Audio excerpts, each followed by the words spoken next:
I know Charlie Kirk feels the same way. The Pragers and I couldn't agree more. I rely on my trusted furry friend, Mr. Briggs, who's an absolute machine, and he relies on me to provide what's best for him. Naturopathic Dr. Dennis Black has packed Rough Greens, not a dog food, but a supplement full of vitamins, minerals, digestive enzymes, and omega oils that Mr. Briggs absolutely needs and loves. Trying Rough Greens for your dog just makes sense. Greetings, Naturopathic Dr. Dennis Black here. I'm honored that the Pragers and Charlie trust their dog's health to Rough Green. I'm so confident that Rough Green can help your dog too that I'm offering you a free Jumpstart trial bag. Just cover the shipping. Yes. From the Michaels Flooring Outlet Weather Center. News 4 Chief Meteorologist Steve Templeton with your first alert forecast. As we head into the evening, especially late evening and overnight for St. Louis, chance for some storms, a low chance for a severe storm, but even if it's not severe, a heavy downpour, some lightning on an isolated storm or two is not out of the question. Those are going to move out by daybreak Saturday, a low of 74, a high of 88 for Saturday. It's a very humid day, partly cloudy. And then Sunday, 89 for the high. And let's watch for some severe storms possible in the afternoon to evening. That is a first alert weather day for Sunday. That's the latest first alert forecast. I'm News 4 Chief Meteorologist Steve Templeton. This hour of News Talk STL is brought to you by Rodney and Jen Wallner and the entire Wallner home selling team at Berkshire Hathaway. Call them today at 314-810-SOLD.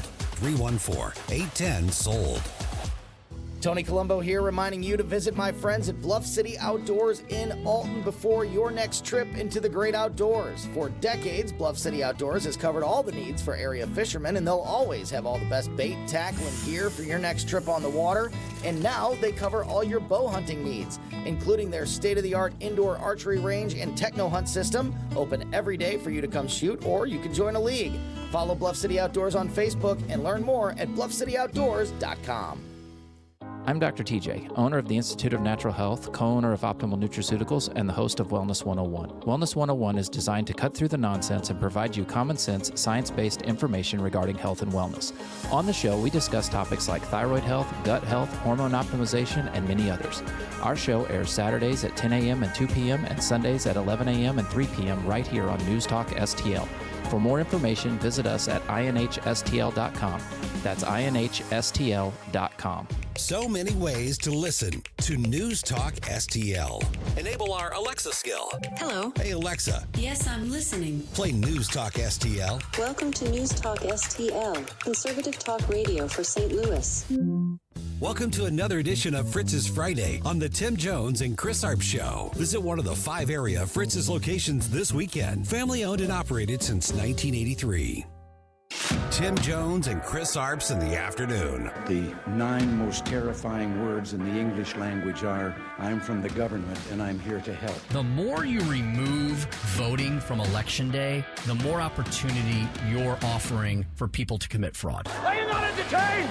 Are you not entertained? I think the Democrats are so short-sighted in this tactic they have now to just cheat at any cost to win elections. You're a lying dog-faced pony soldier. You said you were, but now you got to be honest. I'm going to be honest with you. What are we doing wrong here? As a former leader in the House, I think you can put your finger on it. It's called leadership. We don't have it. Tim Jones and Chris Arps.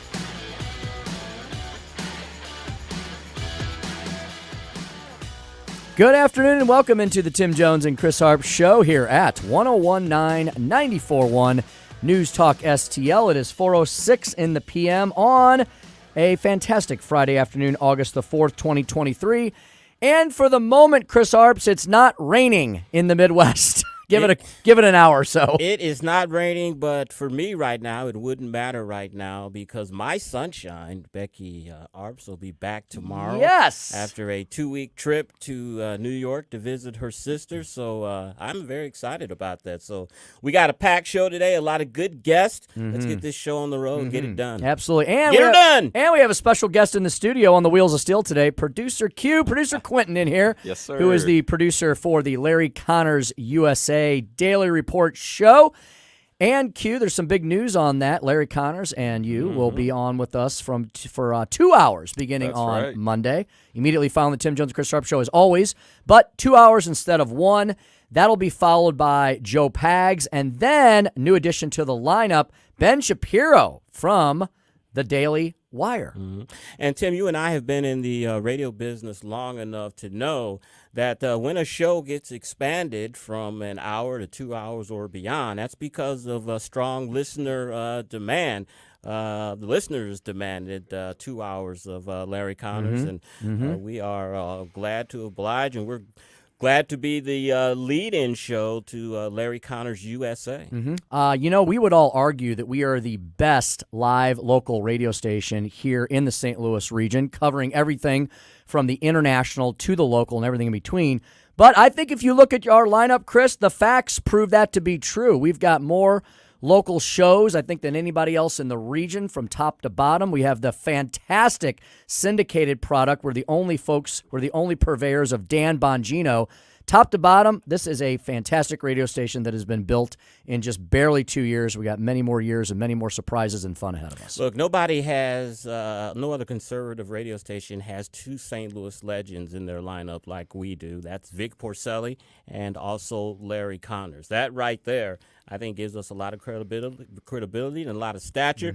And we gained even more stature when Vic and Ken won a Missouri Broadcaster of the Year award for the large market. So I think that just puts a bigger stamp on News Talk STL is doing something very well. Absolutely. Thank you all for spending every day with us, especially this Friday afternoon. We promise we will deliver to you with a lot of facts and fun along the way. Working from outwards in at 5:25. You're going to want to tune into Dr. Aaron Hedlund because a lot of economic news came out today. There was a jobs report, the Fed's recent rate hikes, a lot of economic data that we need to make sense of and figure out, are we in a recession? I know it's been very recessionary feeling. Are we coming out of recession? What's the Fed going to do next? How's that going to affect your pocketbook, your pension fund, your stock portfolio, your college fund? Dr. Aaron Hedlund will be able to answer all of those questions beginning at 5:25. Speaker Stump Speech at 5:07. I'm going to talk about indictments versus impeachment. Chris's Corner at 4:45. Chris, do we have a topic to tell the folks about today? We are going to talk about New York City and illegal immigration, and it is starting to divide the Democrats in that city, in that state, and in the congressional delegation, and we will talk about that at 4:42 on Chris's Corner. Finally, last but definitely not least, and he'll be joining us next at 4:25, Tom Jipping, Senior Legal Fellow at the Heritage Foundation. Tom in for Zach Smith this week, who got married last weekend, probably on his honeymoon this week. He'll be back with us, we expect, next Friday. But Tom Jipping's a fantastic guy. He's been on the airwaves of News Talk STL many times. He's an expert in all things in the legal world. We'll talk to him about the indictment, the potential fourth indictment of Donald Trump, the Devin Archer transcript that was released, and you know what? Probably the next Supreme Court term. May get into that a little bit because that's right around the bend as we finish up the August recess in Congress later on, next few months, and then the Supreme Court will be back at it too. Yeah, that's one of the questions I want to ask Thomas Jipping at the Heritage Foundation about is the Supreme Court and the left's continuing efforts to delegitimize the court, particularly Dick Durbin from Illinois. He is proposing something that, of course, the court will not agree to, but it's more just antagonistic behavior between the legislative and judicial branch that is unnecessary and for strictly political reasons. I believe, you believe, I think I can speak for you for this, that they want to pack the court ultimately, and this is, you have to delegitimize it first to get public opinion behind it. I hope everyone's been paying attention because the left has basically attacked every institution upon which our country was founded. And Chris just talked about the court packing. They've attacked the Electoral College. They've attacked our system of economics and energy. They want to destroy our electoral system. We talk about the fact that they want non-citizens to vote. So much and so forth. Hey, Chris, we got a very devoted News Talk STL Nation listener. Let me guess. Yes, go ahead. Charlie. You got it. All right. Charlie joining us here this afternoon to help get us kicked. Yeah, we haven't heard from him in a while. Charlie, we were worried sick about you. Thanks for joining us this afternoon. You're on the air. Charlie's running marathons and triathlons and Ironmans and all that stuff, right? I'm trying. Hey, all right. So couple of things. One is you guys announced some change of programming coming up, and I had to get out of the car, so I didn't get to hear it. Okay. So what's happening next week? Okay. So nothing that affects our show. It expands our lineup. So Charlie, everything remains the same up until 6 p.m. Larry Connors is going to be going from, instead of 6 to 7, we're going to have Larry on from 6 to 8 p.m. every day following our show. And then Fantastic. And then we will have Joe Pags. So Joe Pags will shift to 8 o'clock. And then at 11 o'clock, we will have the one and only Ben Shapiro of the Daily Wire. Anytime you're up late at night, Charlie, wandering around the house looking for something to do, you can listen to the very famous Ben Shapiro of the Daily Wire. Fantastic. What do you think? So I think that's great. Now, I would like to make a special birthday wish today. Oh. You guys know whose birthday today is, right? I do not, Chris. You know, no, I don't. You'll have to tell us, Charlie. It's not the one that started all this nightmare, Barack, that I'm celebrating. It's my United States Coast Guard. So I'd like to wish the United States Coast Guard and all my Coastie brothers and sisters out there a very happy birthday. 233 years old today. Holy cow. I didn't know you were a Coast Guardsman, Charlie. Guess what? My uncle Duke, was a career Coast Guard. He retired as a lieutenant commander, served in the Iraq War, Part 1. And I'm glad you told me that because now I'll text Uncle Duke. He's down in Florida. He served several tours down there, and that's where he ended up. So, Charlie, thank you so much for that. Thank you very much, guys. Keep up the great work. Thank you, Charlie. Take care. Bye. All right, very good. And, well, Chris, we got everybody all hot and bothered because now I believe we've got Gene on the line. Gene, good afternoon. Welcome to the Tim Jones and Chris Arps Show. Gene, go right ahead.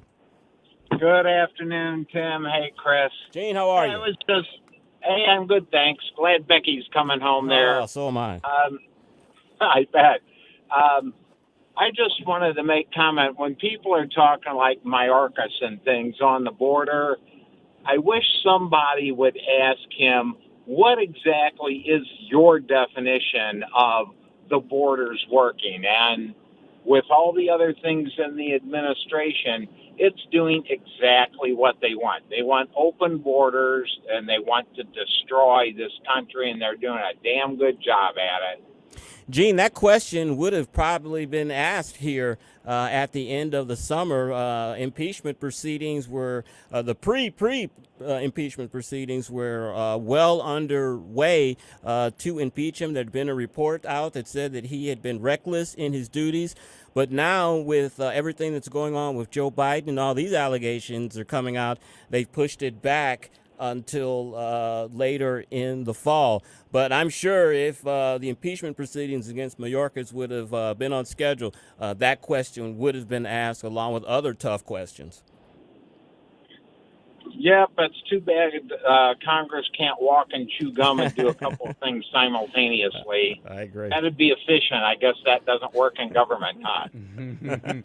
You got that right, Gene. Gene, thanks so much for giving us a holler. It's great to hear from you. Thanks, Gene. Have a good weekend. Hey, you bet. You too. Thanks. Bye-bye. All right. And Chris, big shout out. You know what, Chris? You summoned her yesterday. We've got Linda on there she is. The Facebooks. Yeah, she's on the Facebook page.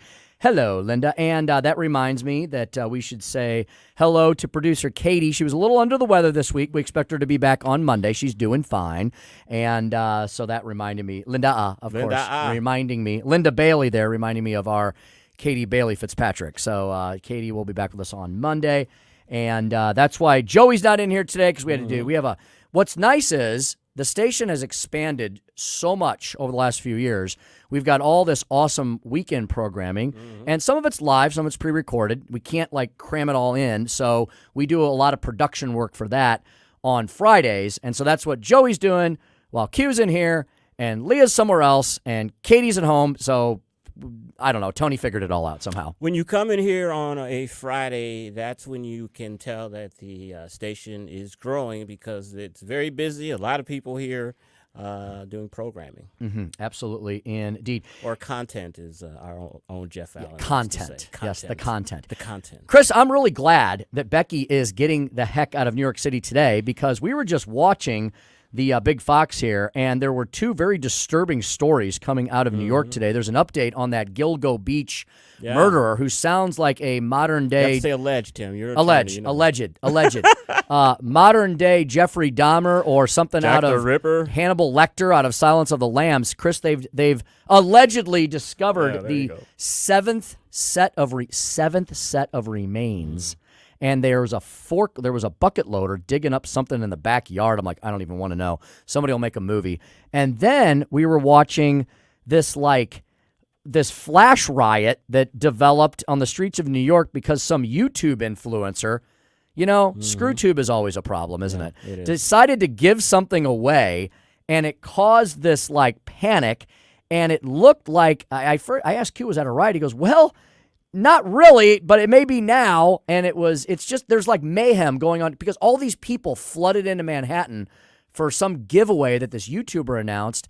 And then you know what happens when you get too many people in too small of a space. Yeah, so now the police are trying to push everybody out. I remember when I was growing up, I think it was in the late 70s when there was a riot in Cincinnati. I think it was The Who maybe had a concert, and something happened, and a bunch of people got trampled and killed, and it's kind of gone down in rock and roll history because of that. But yeah, when there's crowds that are, and we've seen this over in Japan. I think it was on New Year's Day or some celebration that they were having in Japan or Korea, where a bunch of people got crowded and crushed. When I was younger, it was hard for me to understand or believe that, just because there's a bunch of people around and they kind of stampede a little bit, that you can get killed by that. But when you think about it, it's just you and there's thousands of people jumping on you and stepping all over you, you can easily be killed. And that's a tragic way to die, too, I would think. And people don't pay attention. You're not going to believe what caused all this. Yeah, I just Did you find the story? I found the story. What was it? New York City's PlayStation giveaway devolves into street chaos as police officers dodge flying projectiles. So what did they announce, Q, that they had a truckload of PlayStations to give away or something? Kai Cenat, he's a huge Twitch streamer. He's a gamer. He's blown up big time in the last year. He put out that he had a giveaway in Union Square at 4 p.m. to give away PlayStation 5s, and that's it. What I'm going to be gotta be kidding more concerned with is, do you need to have some type of permit to do something like that, a mass gathering? And I would wonder. They will now, I bet you. There'll be an ordinance that if you're going to do something like this, you have to let the police know in advance so we can, especially if you are an influencer, quote unquote, so we can not have this mayhem. Mm-hmm. And the problem with this is, I'm familiar with where this is. So Union Square is, it's not lower Manhattan, but it's below Times Square. So it's to the south of Times Square. And that part, you start to get into the older parts of Manhattan, starts to get congested. The streets get smaller. The alleys get tighter. And so this isn't like this was up in Central Park, where there's a lot of wide open spaces. This is in a lower part of Manhattan, which tends to be a little bit of a tighter spot. So it wouldn't take much to cram these streets. And apparently this YouTube sensation dude caused just that. Tim, we have this story to talk about today. We've got some other stories. There's some new polling that has come out regarding Iowa and Donald Trump in general, how he is viewed. Lot of stuff. Joe Biden, of course. I've been talking about how we've seen these stories leaking out. And, Tim, I think we may be seeing the beginning of the edging out of Joe Biden, because we're seeing a lot of leaked stories where people are not very happy with Joe Biden or his prospects. I talked about it earlier this week about Barack Obama in a Washington Post story said he was worried. We saw reports last week where the black turnout, they're very worried about that. There's another story in the Washington Post today that said they're worried about their grassroots support, especially when it comes to fundraising. So from top to bottom, they're concerned. Chris, we'll have to go back. Is that the birth pangs for the remove Joe Biden? I think it could be. We can go back and forth on this when we have time later in the show, because, Chris, there was a CNN piece on this as well. So you're seeing this not from what liberals would say, oh, that's just the usual suspects of Fox News and Newsmax and conservative common sense, conservative talk. Well, they don't call us common sense. Right-winger QAnon radio. This is coming from the Washington Post. Yeah. This is coming from CNN. This is coming from the New York Times.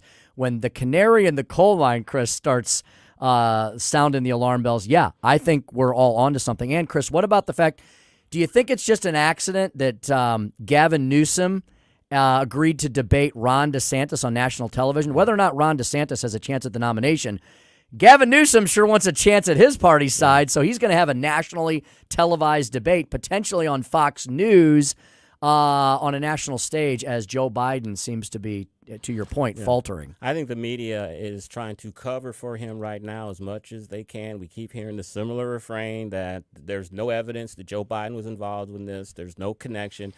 I think all we're waiting for is some type of direct connection of money being deposited into a bank account that's connected to Hunter or Joe, and then we have a particular action that the United States government advocated for and that Joe Biden and Hunter advocated for. We think it's the Burisma. I mean, the evidence is there from the SD 1023 report. Mm-hmm. The whistleblower said this is what happened.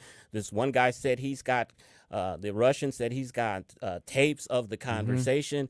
There's just that one piece of the puzzle that's missing with that to really just put this all together. And I think the media knows that, and they are hedging and trying to protect him as long as they can. I think you're right, and hopefully, folks, you're listening to Dan Bongino every afternoon here on News Talk STL from 11 to 2. Dan went through so for the media, to your point, Chris, the media can keep saying there's nothing to see here. Republicans are making all this up. This is a bunch of smoke and mirrors. Dan went through a laundry list of about 12 items, some of which Chris just mentioned.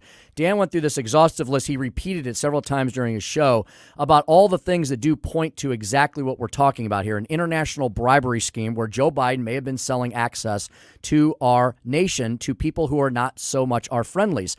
That's called treason, espionage. It's the worst possible thing an elected official could be doing. Joe Biden may have been doing it as a senator, as the vice president. It may have continued into his presidency.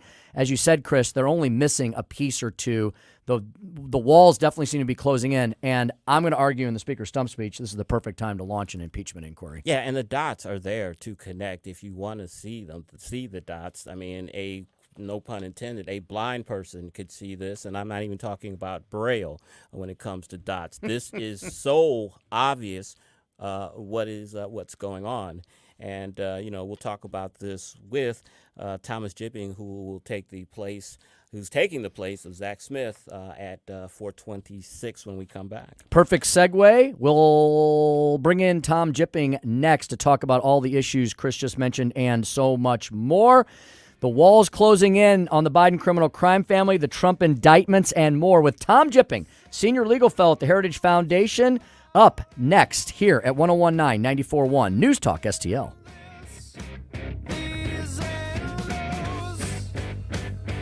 You're listening to Tim Jones and Chris Arps. No, I'm just getting warmed up. Like us on Facebook at News Talk STL.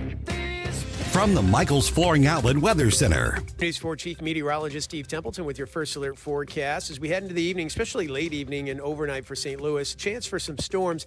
A low chance for a severe storm, but even if it's not severe, a heavy downpour, some lightning on an isolated storm or two is not out of the question. Those are going to move out by daybreak Saturday, a low of 74, a high of 88 for Saturday. It's a very humid day, partly cloudy. And then Sunday, 89 for the high. And let's watch for some severe storms possible in the afternoon to evening. That is a first alert weather day for Sunday. That's the latest First Alert forecast. I'm News 4 Chief Meteorologist Steve Templeton. St. Louis's new choice for conservative talk. Thank you for the opportunity to let me vent here. Live and local. Way to be, guys. 101.9 all the way. This is News Talk STL.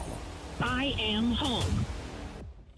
At 5:25, we'll be speaking with Dr. Aaron Hudlin from the Show Me Institute on the economic news that came out today and this week, that interest rates have risen, and we know that is bad news for some banks. That is what has caused some banks to fail this year.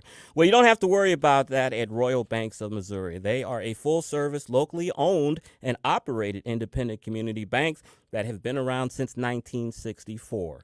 Royal Banks prides themselves on having the highest financial ratings in St. Louis for stability and strength. Royal, they've got 17 convenient banking locations throughout St. Louis, including up north in Hannibal, Missouri, across the river in Jerseyville, Granite City, and 2 locations in St. Charles. They also have 200 ATMs across the Midwest, so you can easily access your accounts no matter where you are. Royal Banks offers a full range of financial services to meet all your personal and business needs, whether you need auto loans or home mortgages, online and mobile banking, or wealth management services, they've got you covered. Visit Royal Banks online at royalbanksmo.com to learn more about their services and to find a location near you. Royal Banks of Missouri, the community bank that is in your community.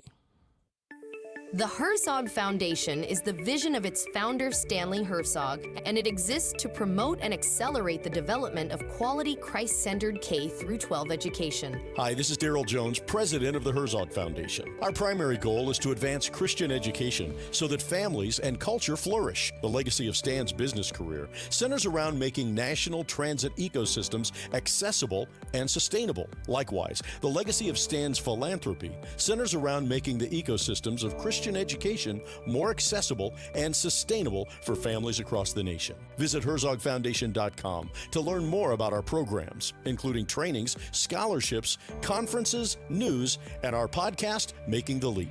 Visit HerzogFoundation.com to learn more and sign up for The Lion, an initiative of the Herzog Foundation that carries articles covering a wide range of issues facing American families and culture. HerzogFoundation.com. I'm Susie Moore, and this is More to the Point. There's been a lot of discussion in recent years about our faltering educational system and the dumbing down of the American populace. As an editor, I'm especially attuned to grammar and spelling errors. My eyes search for them all day long, and believe me, they abound, particularly in the digital sphere and on social media. It struck me today that many on the left, in particular elected officials and legacy media outfits, are misspelling a key word, a label that many of them claim and cling to. We're told over and over that anything and everything aligned with anyone right of center is a threat to democracy. Billionaires not taxed enough? A threat to democracy. Reducing the regulatory state? A threat to democracy. Enforcing our sovereign border? A threat to democracy. Seeking energy independence? A threat to democracy. Cooking on a gas stove? A threat to democracy. Defending the Bill of Rights? A threat to democracy. Championing free speech? A threat to democracy. Pushing for election integrity? A threat to democracy. Ron DeSantis? The biggest threat to democracy since Donald Trump. Actually, I'm pretty sure if you ask them, electing any Republican presents a threat to democracy. But the thing is, it isn't democracy with a CY those things threaten. It's Democrats with a TS. Susie Moore is Deputy Managing Editor for RedState.com. For more to the point and everything Susie Moore, log on to RedState.com. Follow Susie on Twitter at SmoozyQ and keep listening to 1019 and 94.1 News Talk STL. This hour of Jones and Arps is brought to you by Stifel. Contact your Stifel financial advisor at Stifel.com. That's STIFEL.com.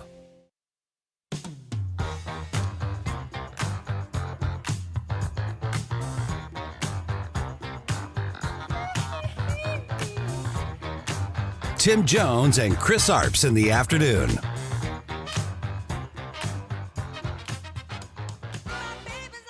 They have to change the subject, and they have nothing to offer the American people in terms of jobs and the rest. They talk about it, but then they change the subject when it's time to deliver. I'm so proud of the Democrats and the Congress. We fully intend to take back the House the next time so we don't have to deal with the frivolity, the waste of time of the Congress for them to go down this path. Welcome back to the Tim Jones and Chris Arps Show. It is 4:30. You know, Tim, for a person who is House Speaker Emeritus, she sure is doing a lot of interviews and seems to be upstaging the first black minority leader. Is that just I don't think my view? No, I don't think that's your imagination. I have not. I was actually thinking about that the other day. Where the heck's Hakeem Jeffries? He played a big role in the speaker battle, right, for Kevin McCarthy, and then he kind of disappeared. Where's he been? Exactly. Let's see what our next guest thinks about that and other issues. On the line is Tom Jipping, Senior Legal Fellow at the Heritage Foundation. Tom, welcome back. Thank you very much. Happy Friday. Happy Friday.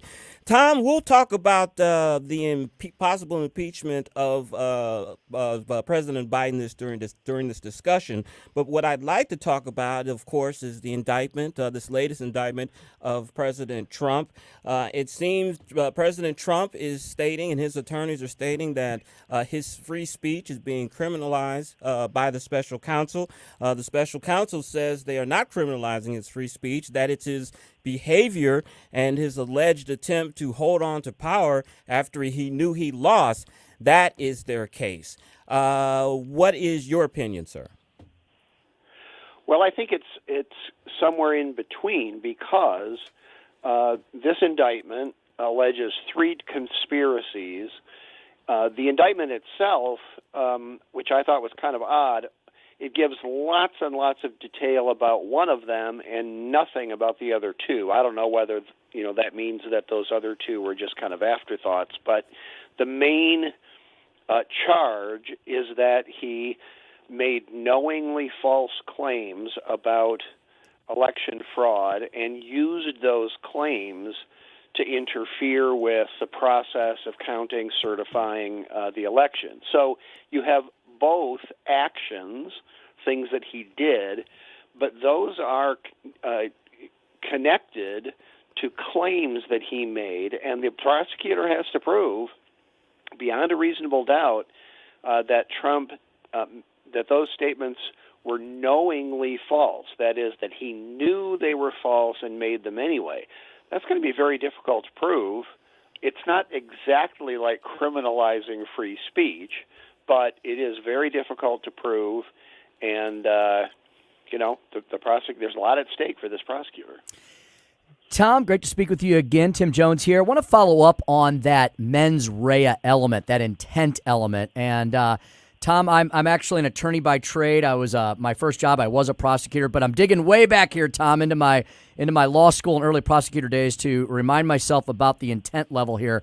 But Tom, my understanding is under this indictment, with these charges that have been filed, they're going to have to prove Donald Trump's state of mind in this situation, right? They're going to have to prove his intent. And specifically, they're going to have to prove that Donald Trump knew that the election was not stolen or not rigged, and therefore he's been lying this whole time. But Tom, I've been racking my brain the last few days. I don't remember anybody, any time saying, yeah, Donald Trump gave me a wink and the nod. He knew the election was fine. I mean, this is going to be a tough burden for them to bear, isn't it?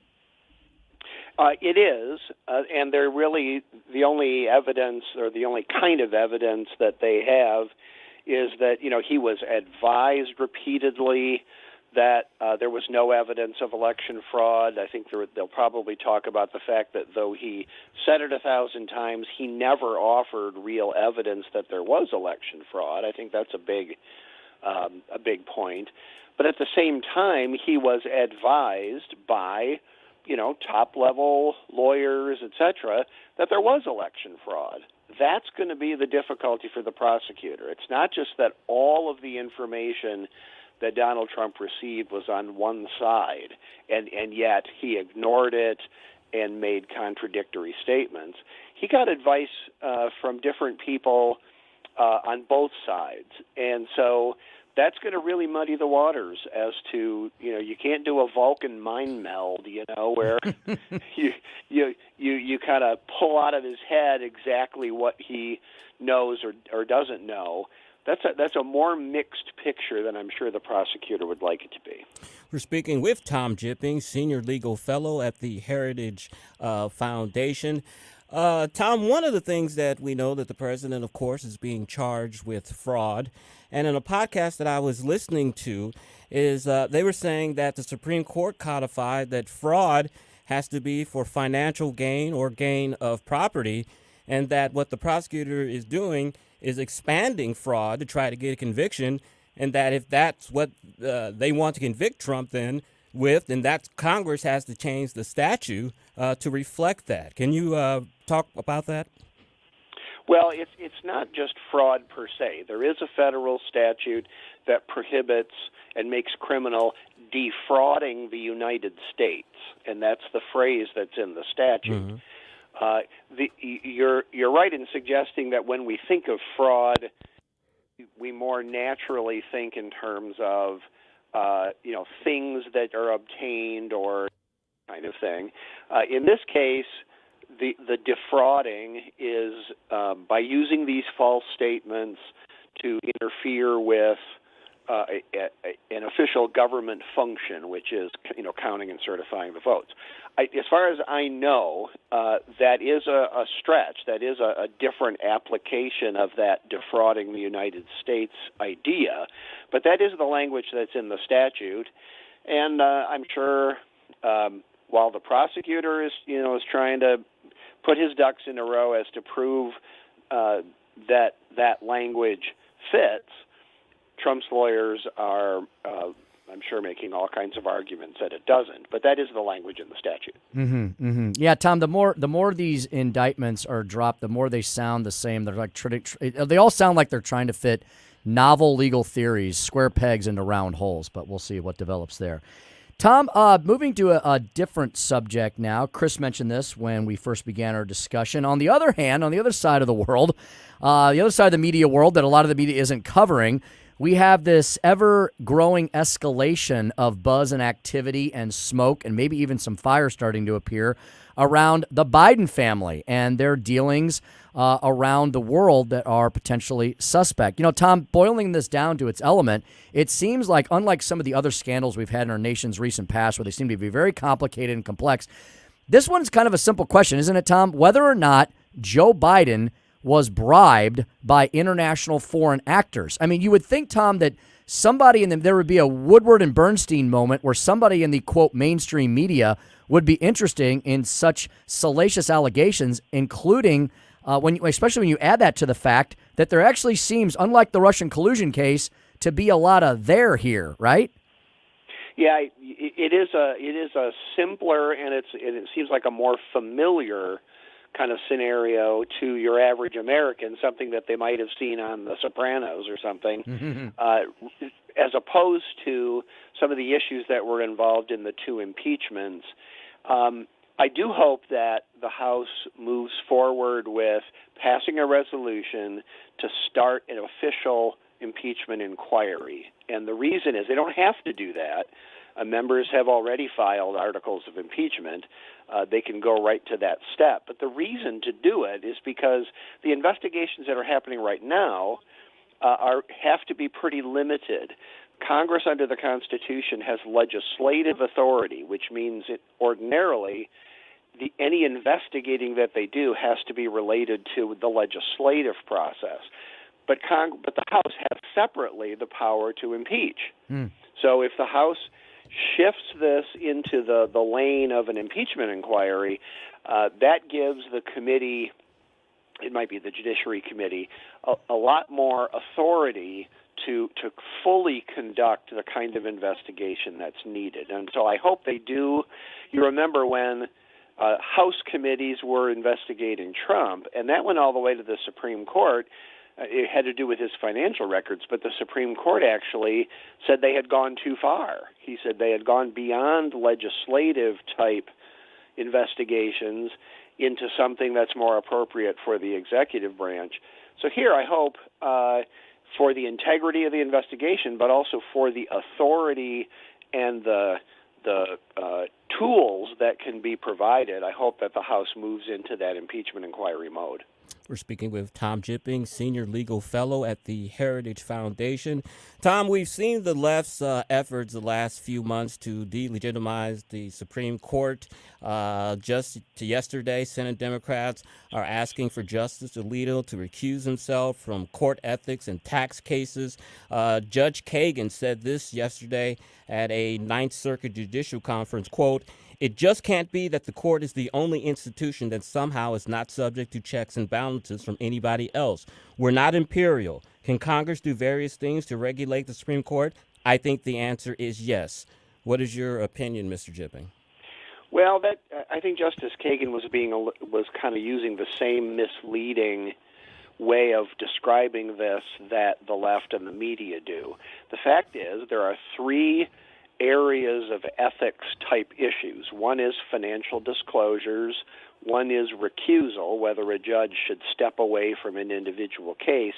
And the third is a kind of a general activities off the bench category. The fact is, the Supreme Court is subject to the same federal statute on financial disclosures as lower courts, the same statute about recusal as lower courts, and the Supreme Court consults the same code of conduct for that third category that the lower courts do. That code of conduct is not binding on lower court judges either. So the Supreme Court consults that code for the very same reason that all other federal judges do. Now, that's a very different picture than, this unaccountable, free-floating institution that can do whatever it wants that the left, the media, and Justice Kagan apparently want us to believe. Tom, you've written quite extensively on this subject matter. We'd urge folks to go to heritage.org and check out some of the recent commentaries you've done. Tom, you wrote about the ethics bill issue, the term limits proposal. Tom, are these really are these serious reforms, or are these just attacks by the left on yet another institution in America, this one, the judiciary? No, they are not serious reforms because there is no problem that needs those reforms to solve. This flows from the fundamentally political view that the left has of the courts. They don't see a distinction between law and politics and power. And so their agenda requires, take a unlimited abortion, for example. That could only be imposed upon by the country by the courts. The American people would never choose it for themselves. So the left wants an agenda that has to be driven, at least in part, by the courts. And so they have a vested interest in getting people to view what the courts do, what the Supreme Court does, in explicitly political terms. If a decision doesn't fit my politics, well, then it must be partisan, corrupt, unethical, etc. And that's why they're demonizing the conservative justices. You don't hear them demonizing Justice Ginsburg or Justice Breyer, who took trips paid for by billionaires and everything else. It's these justices. It's the traditional way of reading the Constitution for what it says. That's what they have to attack, because really a lot of their political agenda is up for grabs here, and it's unfortunately it's actually working, because more than 60% of Americans think the Supreme Court does decide cases based on politics rather than law. That's going to be the death of our independent judiciary, the death of the idea of the rule of law separate from politics. And once that's gone, we are never going to get it back. Tom, you remember the Friday the 13th movies, the Halloween movies, where the monster, the bad guy, never seems to die and has eternal life almost? Remember those characters? Well, I didn't see the movies, but I am aware of them. It seems that Joe Biden's student debt repayment loan is in that same category. It's been struck down by the Supreme Court, but they now have a new plan that is to restructure student debt. This seems just another attempt to try to get around with something that is Congress's function. Is that? It's like when we were in Sunday school. Second verse, same as the first. I mean, this is the modern version of school segregation in the civil rights movement, where the Supreme Court said no. And the segregationists just kind of went back to the drawing board, trying to find some sneaky way of doing the same thing, and then the courts had to slap them down again. That's what's going on here. The president does not have authority to do a lot of what he wants to do. It's like I was just saying about the left needs the courts, the unelected judiciary, to impose its agenda. Biden wants the unelected bureaucracy to impose his agenda. We have a separation of powers for a reason, and it's to limit government power.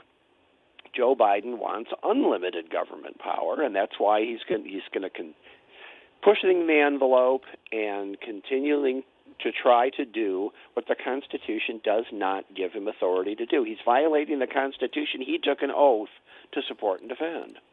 Tom, you had a good 2-week run. We enjoyed having you on in Zach's absence. We hope to have you on again sometime, especially if Zach it can't come on. Yep, I'm glad to do it. Congratulations to my friend Zach Smith and his wife Anna, and I was glad to fill in, but it's going to be good to have him back on track. Thank you. And that was Thomas Jipping, Senior Legal Fellow at the Heritage Foundation. You can reach him at Twitter at Tom Jipping, Jipping. Yeah, he had a good run for 2 weeks. Very knowledgeable. Always enjoy speaking to Tom Jipping. Good guy. Very knowledgeable, easy to speak with. Tim, when we come back, we'll have Chris's Corner, and we're going to talk about illegal immigration, sanctuary city, and the problems that it is causing Democrats. You are listening to the Tim Jones and Chris Arps Show on 101.9, 94.1 News Talk STL.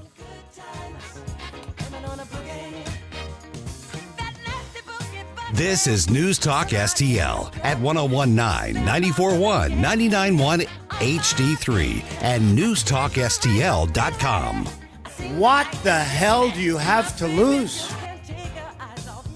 From the Michaels Flooring Outlet Weather Center. News 4 Chief Meteorologist Steve Templeton with your first alert forecast. As we head into the evening, especially late evening and overnight for St. Louis, chance for some storms. A low chance for a severe storm, but even if it's not severe, a heavy downpour, some lightning on an isolated storm or two is not out of the question. Those are going to move out by daybreak Saturday, a low of 74, a high of 88 for Saturday. It's a very humid day, partly cloudy. And then Sunday, 89 for the high. And let's watch for some severe storms possible in the afternoon to evening. That is a first alert weather day for Sunday. That's the latest first alert forecast. I'm News 4 Chief Meteorologist Steve Templeton. Free speech is alive and well in America. Thanks for taking my call. Right here. My point about the governor there, it's absolutely about power. I read this, I almost fell out of my chair. News Talk STL. This thing is just absolutely dripping with iron. News, analysis, opinion. Now, the Free Market Minute, brought to you by the Hammond Institute for Free Enterprise at Lindenwood University. I'm here with Dr. Howard Wall. Howard, we hear a lot of debate about inflation, but real quick, what's the definition of inflation? Inflation is when the economy has too much money chasing too few goods. That extra money sloshing around has to go somewhere, and it ends up as higher prices for just about everything. So what's transitory inflation then? Well, there are temporary things like pandemics and wars that restrict supply and raise the prices of goods like oil, but the root cause of inflation, like we've been seeing, is money. Fingers get pointed at corporate greed and price gouging, but those don't rise and fall with the economy. So, really, you shouldn't be fooled. Loose money got us into this mess, and only tighter money will get us out of it. The John W. Hammond Institute for Free Enterprise at Lindenwood University fosters and examines market-oriented approaches to economic and social issues. To learn more, visit hammondinstitute.org. Hey, Tony Colombo here for Gutter Pros. When Christine and I bought our new house, we knew the gutters were an issue, and after meeting the Gutter Pros team, we knew that they were right for us. Gutter Pros is your all-in-one gutter service team that offers a variety of affordable solutions, and they even offer free estimates, so there's no cost to you to find out if they are right for your home, just like they were for ours. If you're having a problem with your gutters, contact the Gutter Pros now, because with Gutter Pros, water goes where they tell it to. Call them at 314-656-7195 or visit gutterpros.com. Uh-oh, you know what that means. It's back to school time. Hi, this is Todd Showalter from The Right Mind Show. And while I didn't love school, I do love coffee. So for the widest selection of your favorite coffees delivered straight to your door, you've got to try DiscountCoffee.com. All the leading brands at the lowest prices guaranteed, and they're shipped right to your door for less. That's DiscountCoffee.com. And also, during their back-to-school sale, save 15% off when you mention Right Mind. That's DiscountCoffee.com. This hour of Jones and Arps is brought to you by Stifel. Contact your Stifel financial advisor at Stifel.com. That's STIFEL.com.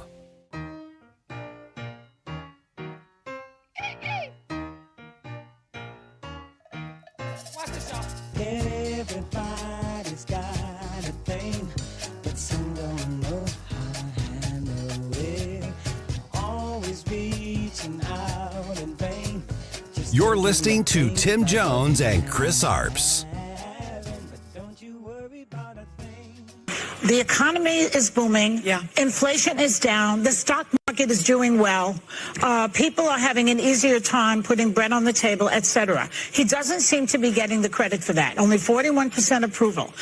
Is it because they think he's old? Because I don't see anything else they can point to with him particularly. Welcome back to the Tim Jones and Chris Arps show. Before I get into Chris's corner, I just want to comment here. Can you imagine having to listen to that voice every single morning, especially if she's mad at you? Chris, why are you doing? Why didn't you clean up the bed? Oh my God! This is where Chris and I can let our full misogynist flee forth. What a bunch of cackling, lying hens. I'm sorry. She's a liar. The economy is not... Chris, the economy's not good. Okay, how come 65% of the people in a CBS poll last weekend said the economy sucks? People aren't making this stuff up. I'm like Vic Porcelli here. I want to curse. They're not making this stuff up, Chris. Yeah, and one of the reasons why people know that the economy is not doing because our borders are being overrun with people, and a lot of our cities are having to spend extra resources in order to pay for this, and that's the subject next on Chris's Corner.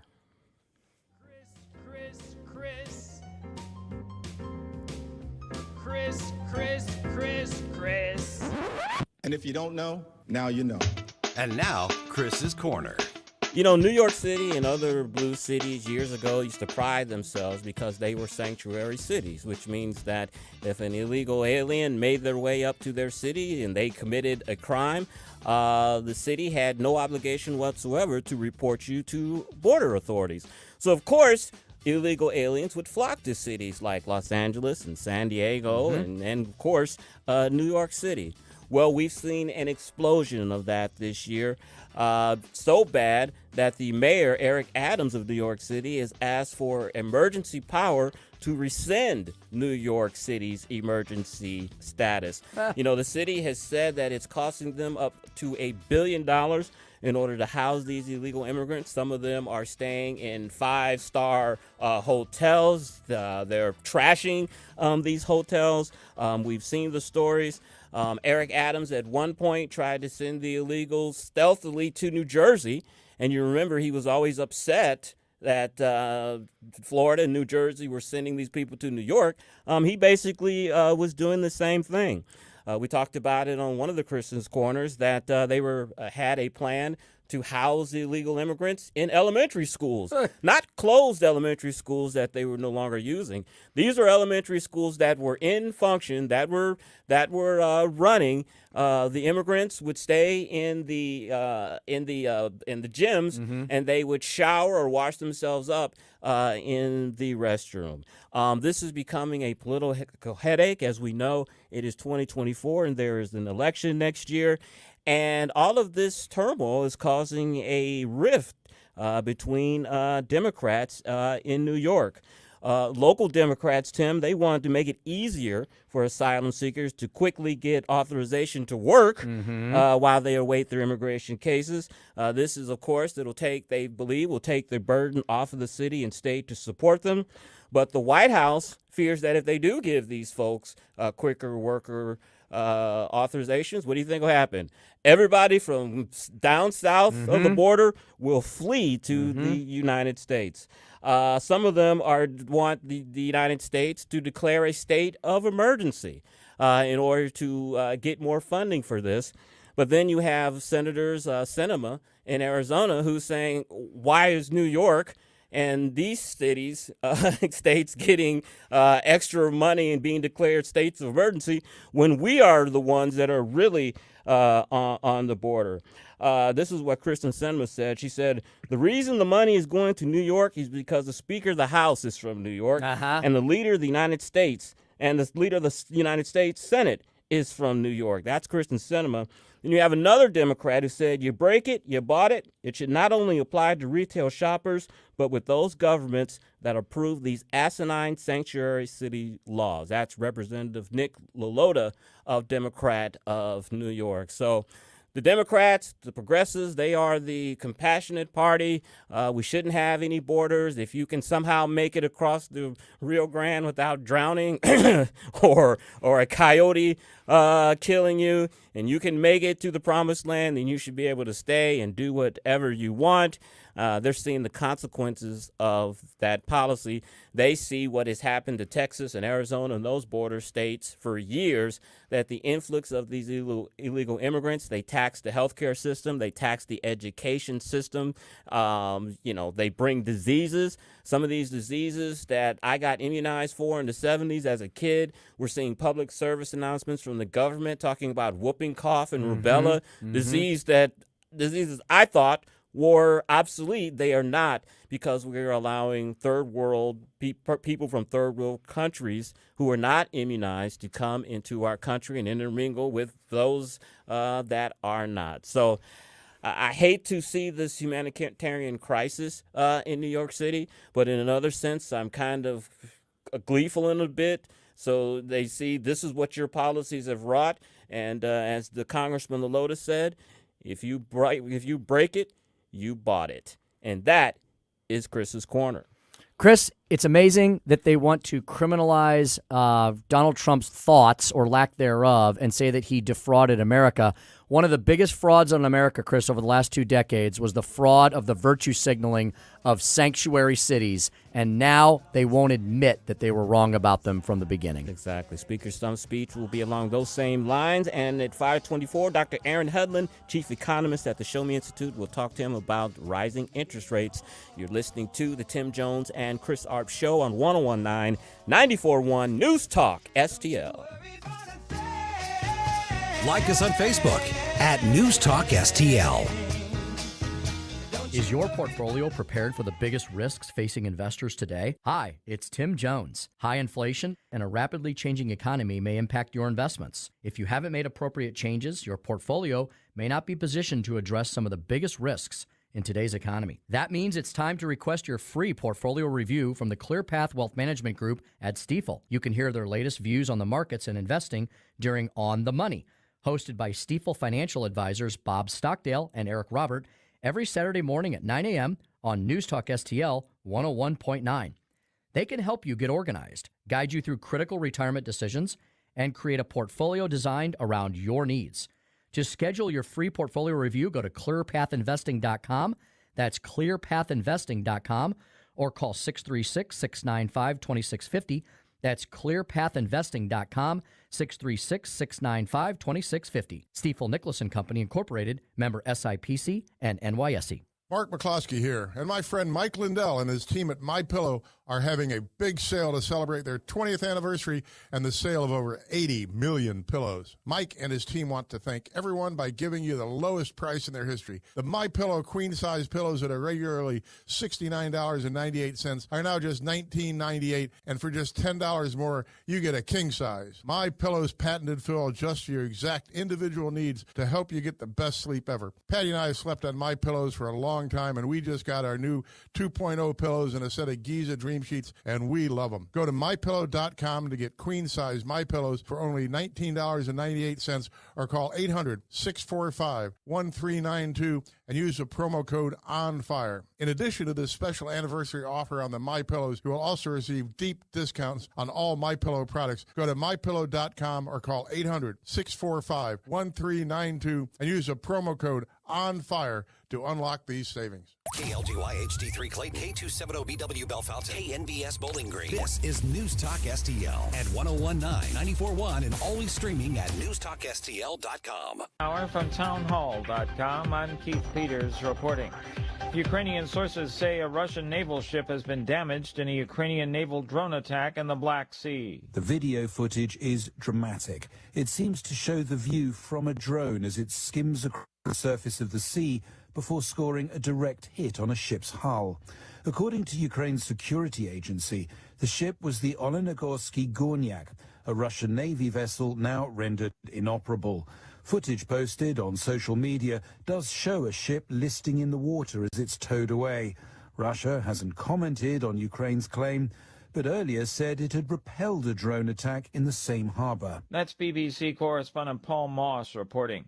A panel of government health advisors says babies and some toddlers should receive a shot to protect against the RSV respiratory virus. Correspondent Jackie Quinn reports. Outside advisors to the Centers for Disease Control are recommending infants born before or during the RSV season receive the newly approved antibody injection. In fact, the American Academy of Pediatrics wants hospitals to stock Beyfortus so newborns can receive the shot before they go home. The advisors also recommend prevention for some 8 to 19-month-olds who are at higher risk of serious illness. Every year, several hundred young children die from RSV, and nearly 60,000 are hospitalized. I'm Jackie Quinn. A federal judge has blocked a new Illinois law that allows the state to penalize pro-life pregnancy centers if they try to interfere with patients seeking the procedure.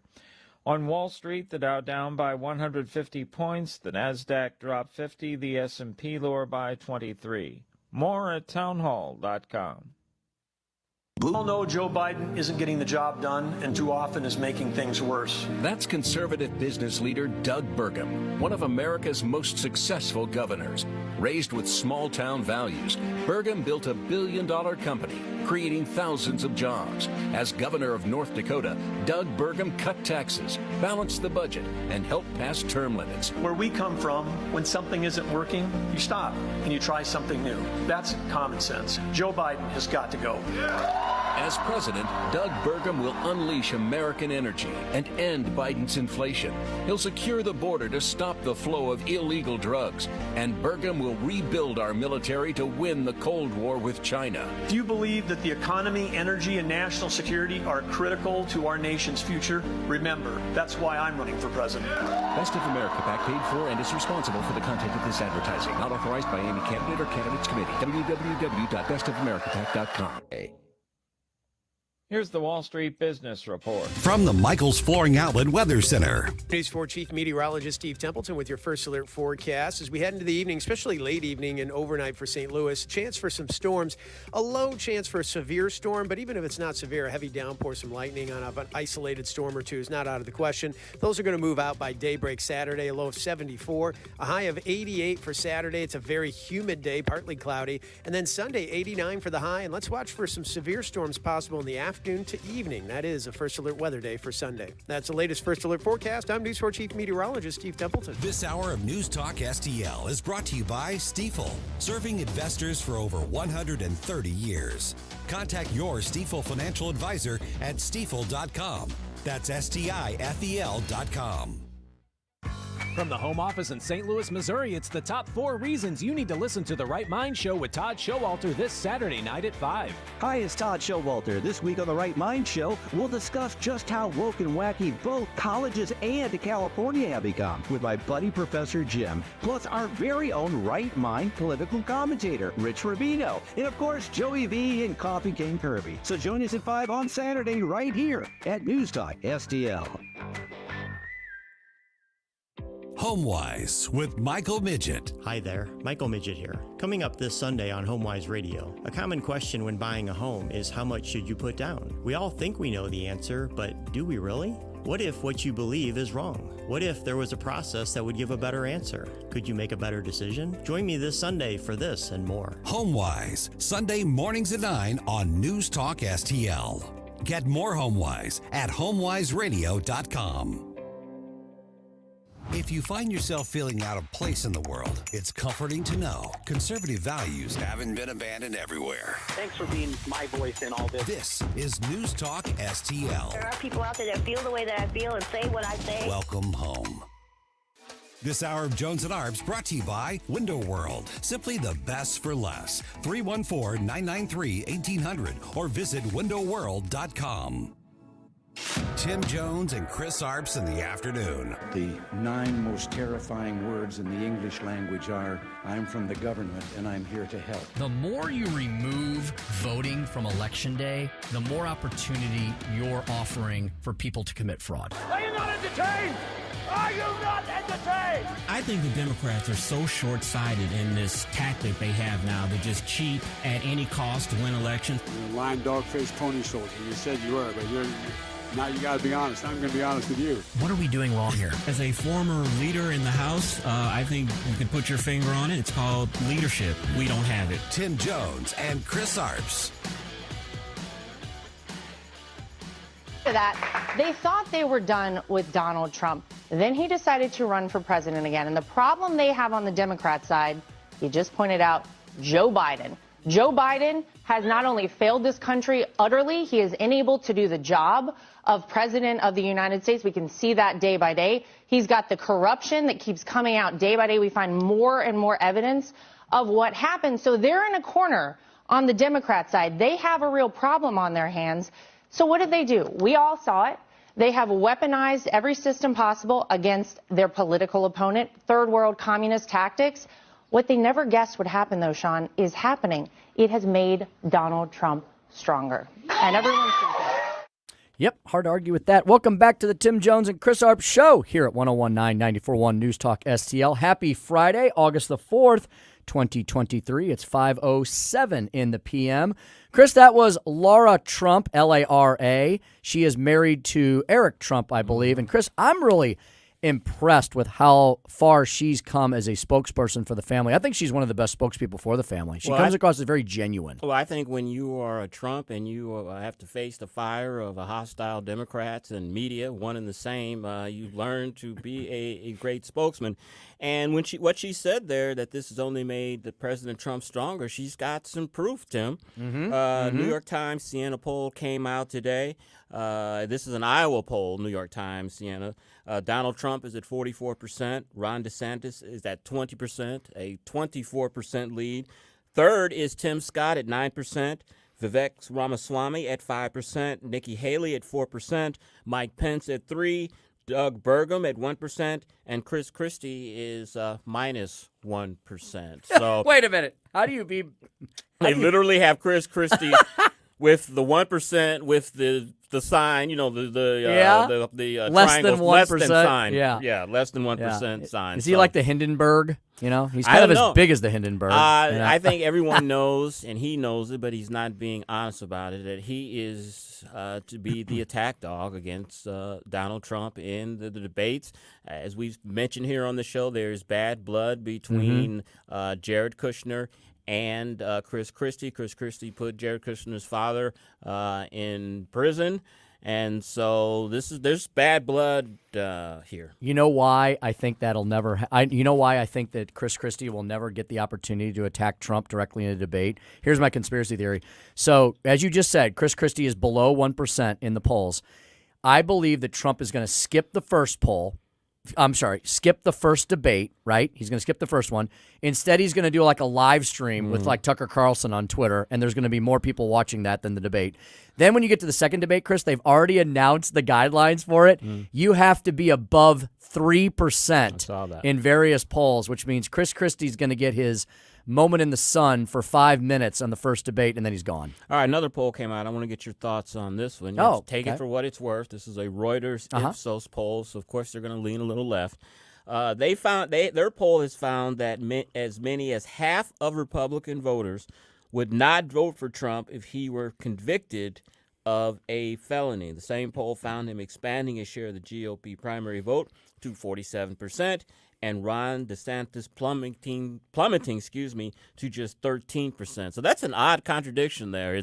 Who are they going to vote for then? In one instance, he's at 47%. Ron DeSantis has plummeted, but half of them said that if Trump is convicted of a felony, they won't vote for him. That's a strange combination there. That really is. That's really odd. I think that one, I'd have to really noodle on that one for a while and trying to figure out exactly what it means.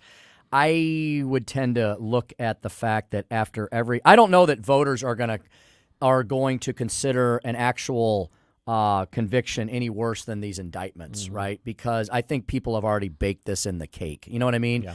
Because there was that CNN analysis that came out over the weekend, and it was before the third indictment. But as we've been talking for months, Everybody expected the third indictment on January 6th because, of course, Chris, as you've always pointed out, the Democrats are going to run on the same issues over and over again. They're going to run on abortion and January 6th again. So that's why they needed this indictment. So everybody knew that was coming. The fourth one coming out of Georgia, we know that Trump-hating leftist district attorney down there, she wants blood, and so that's going to drop. CNN, Chris, released this big polling analysis, and here was one of the money quotes. They said, quote, Trump is not only in a historically strong position for a non-incumbent to win the GOP nomination, he's in a better position to win the general than at any point during 2020 and almost at any point during 2016. CNN electoral polling analysis. And I think part of that analysis is they're looking at is the third party candidates of the Green candidate, Cornel West, yes, which can take votes away from Biden and help Trump win. I really think, and I was thinking about it today, is that may be the impetus that they use to get Joe Biden out of the presidency, that you see all of the third-party candidates that are unhappy with Biden, that say he's too old, he's incompetent.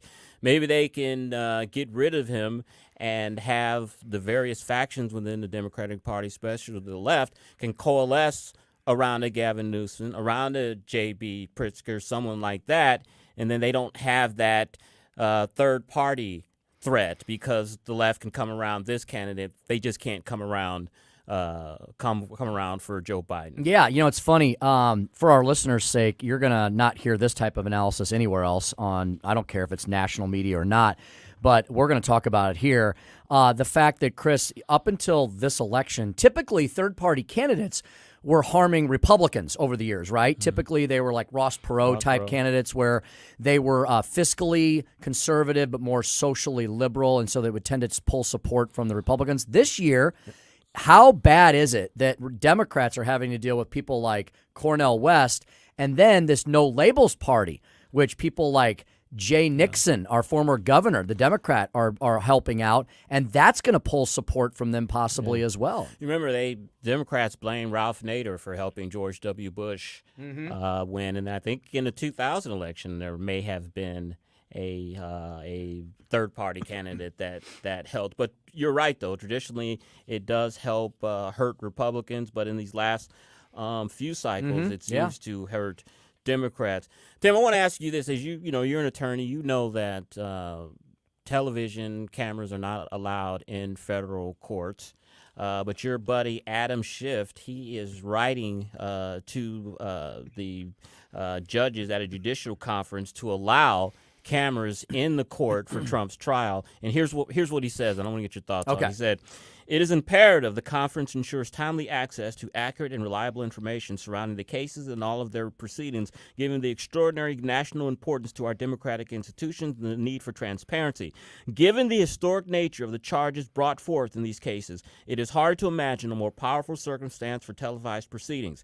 If the public is fully to accept the outcome, it will be vitally important for it to witness as directly as possible how the trials are conducted, the strength of the evidence adduced, and the credibility of witnesses." This is Adam Schiff trying to make an argument to have President Trump federal trials televised. Is that a good argument? Not at all. Adam Schiff, abject, known liar in chief, Adam Schiff for brains, right, as we call him. If he's for it, Chris, on this here radio. That's right. If he's for it, Chris, I'm against it. And Chris, here now I'll give a reason. Well, number one, as you point out, Adam Schiff's running for the Senate in California. So this is a fantastic campaign prop for him to use in his Senate race, that he stands for transparency in the judicial system. Chris, the only reason they want to televise this trial is to make a circus out of it, because they don't want the trial to actually be about what's in the indictment, because the indictment is a very bizarre concoction of these statutes that have never been used before against anyone like Donald Trump for this particular reason. As we talked with Tom Jipping about earlier in the program, they've created this convoluted mess of accusing Donald Trump of defrauding America. First of all, the statute was designed to go after people who have basically defrauded America in the financial context, SEC violations, which is very, I'm sorry, boring law, okay? Very tedious, very technical. They don't want to talk about tedious technicalities, Chris. They want to show for 3 or 4 or 5 or 6 weeks the January 6th photos. They want to talk about the attacks against democracy. They want to show the Capitol. It's going to be anything but related to the actual allegations in the indictment. They want to make an absolute campaign circus out of this trial. I hope the judge says no. Chris, this is actually, you know what? I'll save this prediction for my stump speech because I'm going to talk about what I think is going to happen in that trial. But no, I'm against the cameras on this one. I agree with it. It would be an absolute circus, and I don't see them agreeing to that. I think it's what you said, and what's probably obvious is that this is a campaign ploy to show that he wants to, he is known as one of the main protagonists against Donald Trump when this whole impeachment hearings and all that is going on. He's trying to shore up those bona fides for his Senate run. Mm-hmm. Well, folks, if you're wondering what the latest economic news this week means for you and your pocketbook, whether or not the Fed will likely raise rates or not, what did the employment numbers mean? Well, we're going to talk to Dr. Aaron Hedlund of the Show Me Institute about all of those issues and so many more around 5:25. So keep it right here for that.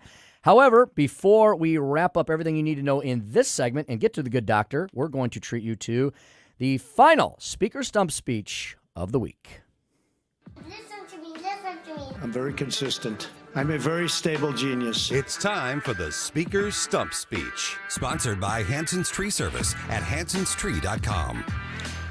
So I'm going to boil down for you the essence of the 3 indictments that have thus far been dropped against Donald Trump. I don't really yet have a real concise, I don't really have a real concise set of talking points or like a kind of a humdinger for you on the 4th one because I don't exactly know what theory they're going to go on. I know they're talking about Donald Trump and potential electoral interference with the Georgia vote, but on the 3 that we have so far, let me just give you my long and short of it on all of them. All right, first of all, the Alvin Bragg indictment coming out of New York City.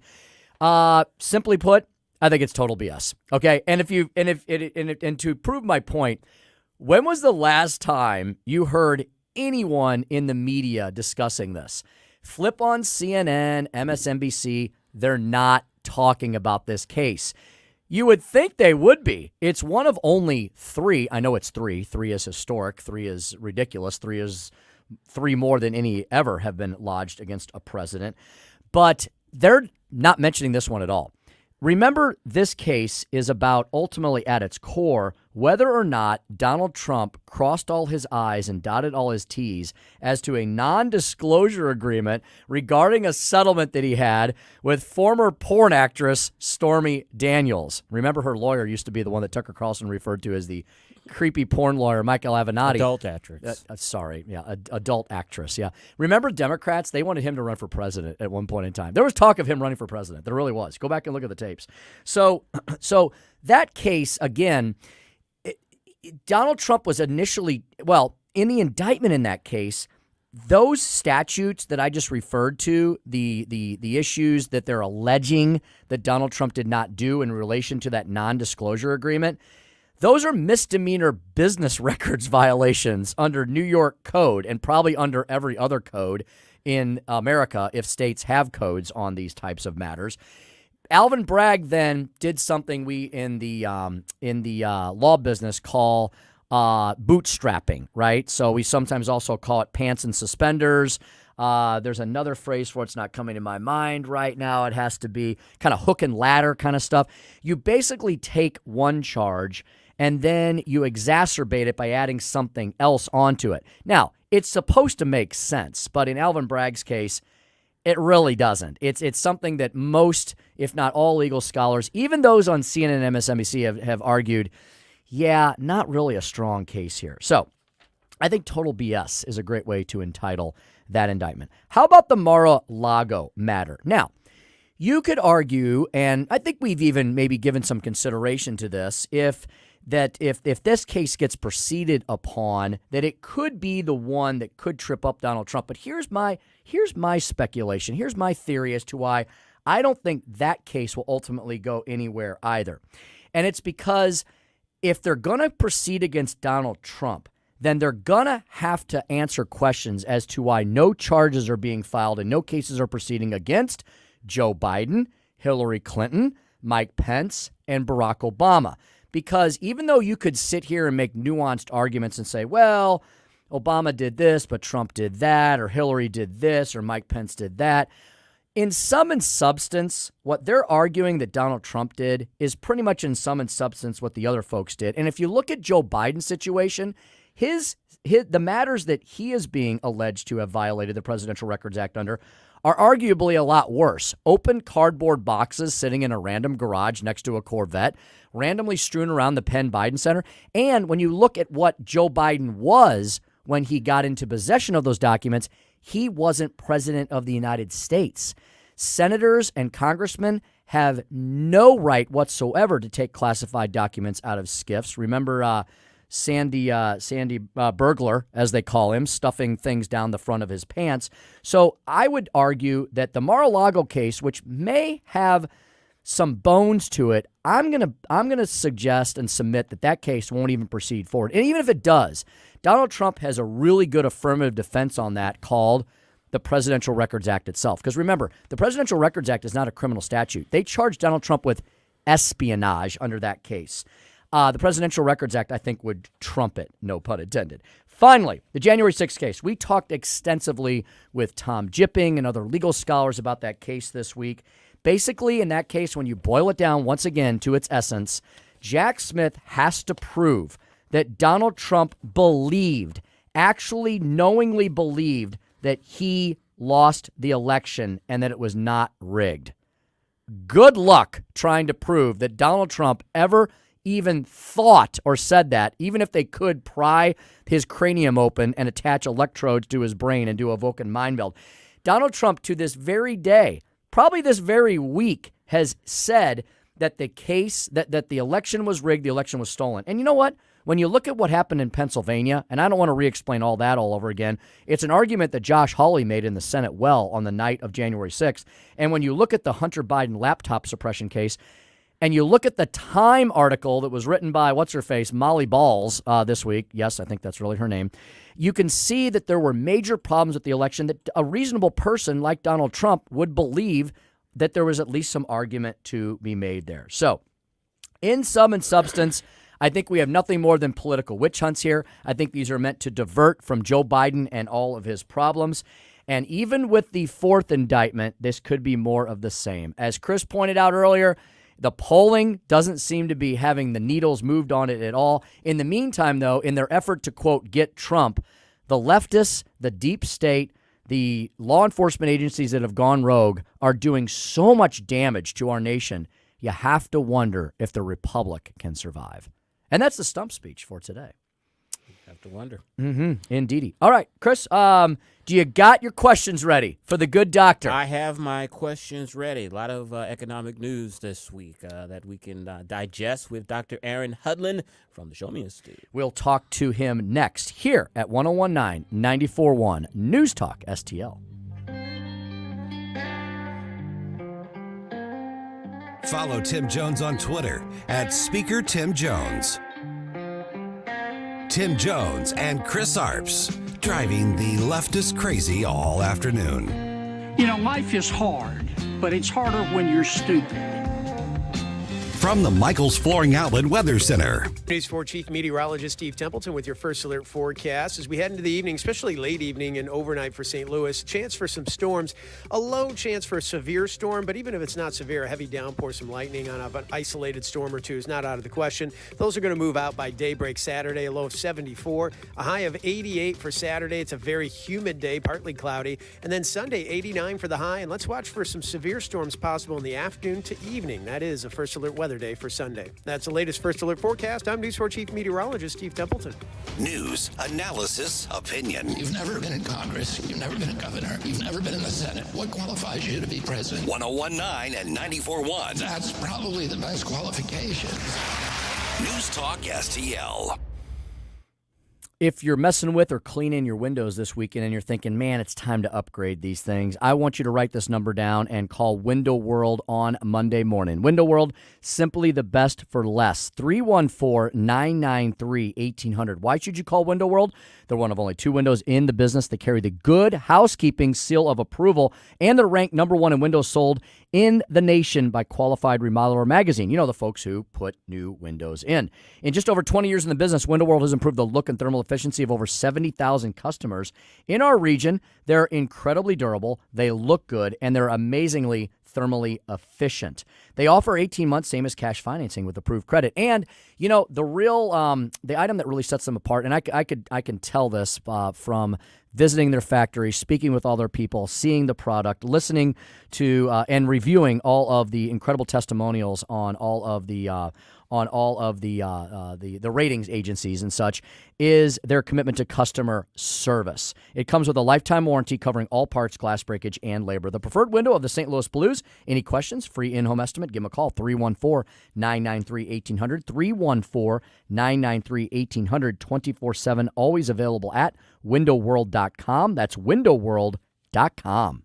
Hey, it's Vic. With today's high inflation, uncertain market conditions, and rising healthcare costs, you have enough on your mind. Don't let the high cost of long-term care be one of them. Financial strategist and long-term care specialist Chris Cooper's new book, A CPA's Guide to Tax-Free Strategies for Long-Term Care, discusses tax efficiency challenges and asset protection. Get your free copy by visiting SerenityLTC.com. That's SerenityLTC.com. Investment advisory and financial planning services offered through Simplicity Wealth, LLC, SEC registered investment advisor. This is a paid endorsement. Insurance, consulting, and education services offered through Serenity Wealth Management. So, you want Steph's Pizza, but you're in Lake St. Louis and it's just too far to go. Not anymore. Now you can feed that Steph's Pizza craving quickly and conveniently in Lake St. Louis. Same great menu with a new location. 111 Pond Fort Trail in Lake St. Louis. Steph's Pizza in the Chesterfield Valley on Long Road, in St. Peter's on Jungerman, and now in Lake St. Louis. Check them out at Steph'sPizza.com because tonight's a good night for Steph's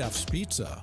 Hey, Columbo here with a great offer from the cleaning pros at Zero Res. The team that we have relied on many times over the years to rescue our home has a great special to celebrate the month of August. Book a cleaning now and mention the Columbo special, and you can get 3 rooms of carpet cleaned starting at just $129. Plus, you can get $75 off an air duct cleaning to help relieve allergies and asthma and lower your energy bills. Just mention the Columbo special when you call 314-474-2020 or book online at ZeroResSTL.com. Welcome to another edition of Fritz's Friday on the Tim Jones and Chris Arps Show. Visit one of the 5 area Fritz's locations this weekend. Family owned and operated since 1983.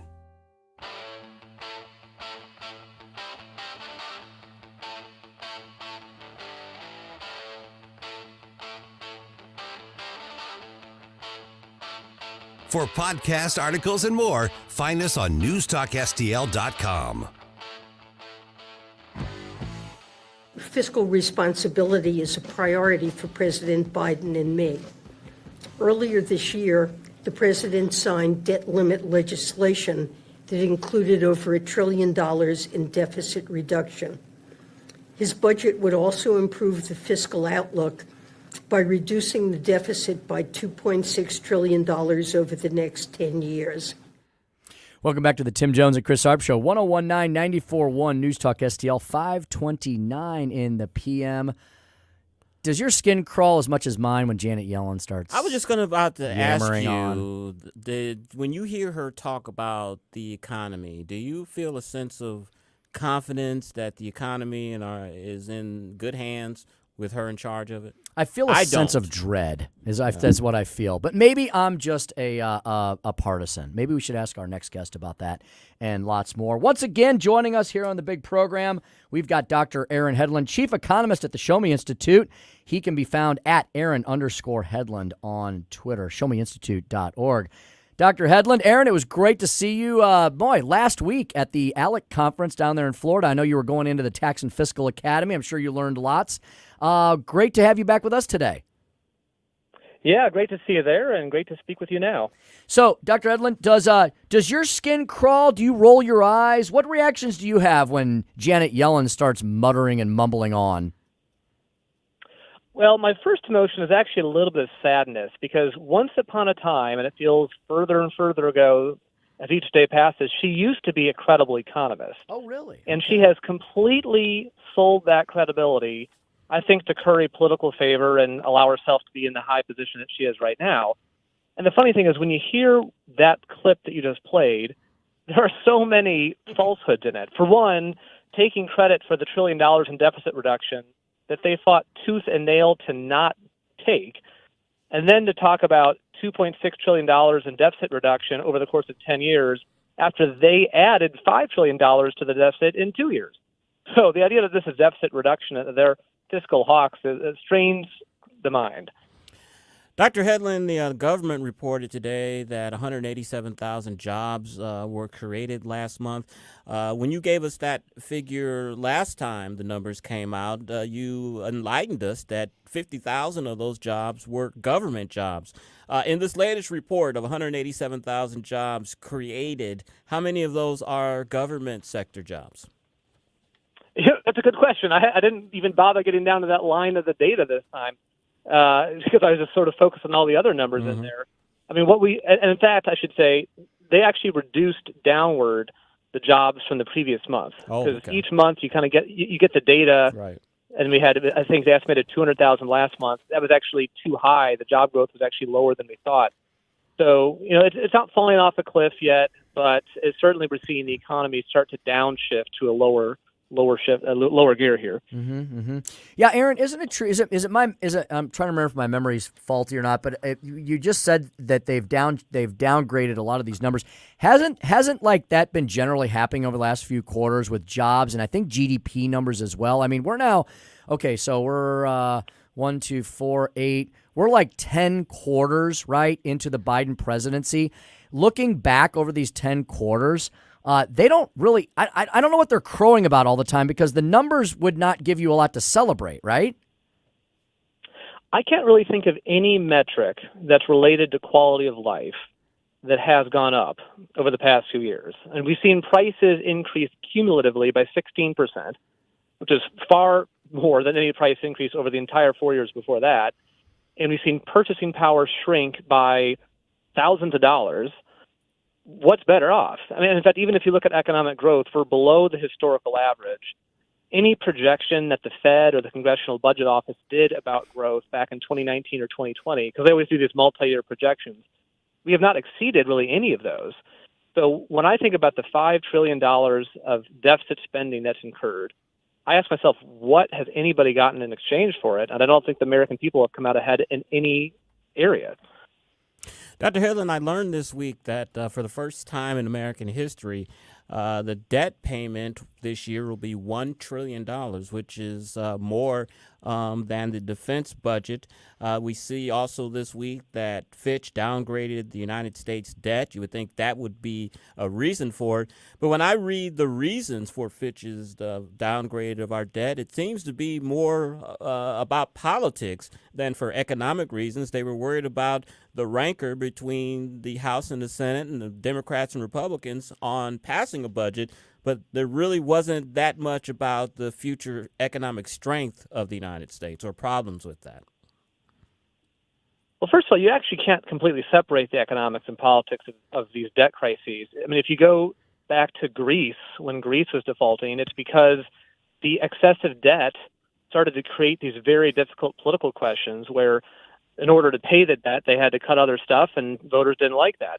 So when we have such reckless spending, it does force these very uncomfortable decisions that no one likes making, and that creates the bitterness. So if we really want to get our fiscal house in order, the best thing to do is to limit the size of government. And if we had a limited government, then some of this bitterness wouldn't even exist. Yeah, Dr. Allen, and following up on that, worldwide, I've seen a bunch of statistics recently, a bunch of monitoring metrics, whereby worldwide economic freedom in general has contracted around the globe over the last few years. There's been this rise of these more centralized, authoritarian kind of attitudes when it comes to fiscal policy. Is that generally true from what you've seen? It's something something I'm very concerned about. I mean, each country is a little bit different. I mean, there's some places that it's not as big of a problem as others, but there's always this tendency among leaders to act like, hey, if you want the economy to be prosperous, you need to give me more power.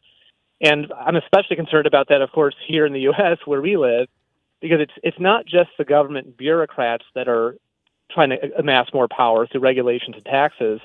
They are also reaching out to progressive allies and other institutions of society and trying to get them to push the elements of the agenda that they know they can't pass through Congress. And that's why we see, for example, this environmental social governance stuff where you have large financial institutions using people's retirement money and putting it, investing it based on political causes and not based on making money.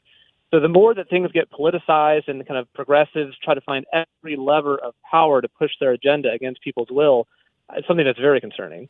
Speaking with Dr. Aaron Hudlin, chief economist at the Show Me Institute. Dr. Hudlin, the Fed said last week, Jerome Powell specifically, that they are no longer forecasting a recession. Is that your view, sir? It's an interesting question. I think we're going to see a downshift in growth. That, I think, is very likely. So right now we're running at a little over 2%, which, for whatever reason, D.C. folks are crowing about as some sort of major success, even though it's below the historical average. But here's the thing. Consumer spending only grew at 1.6%. And this fall, student loan payments are going to resume, which they should. But nevertheless, that's going to be some money that people are not going to be spending, and instead they're going to be paying down debt.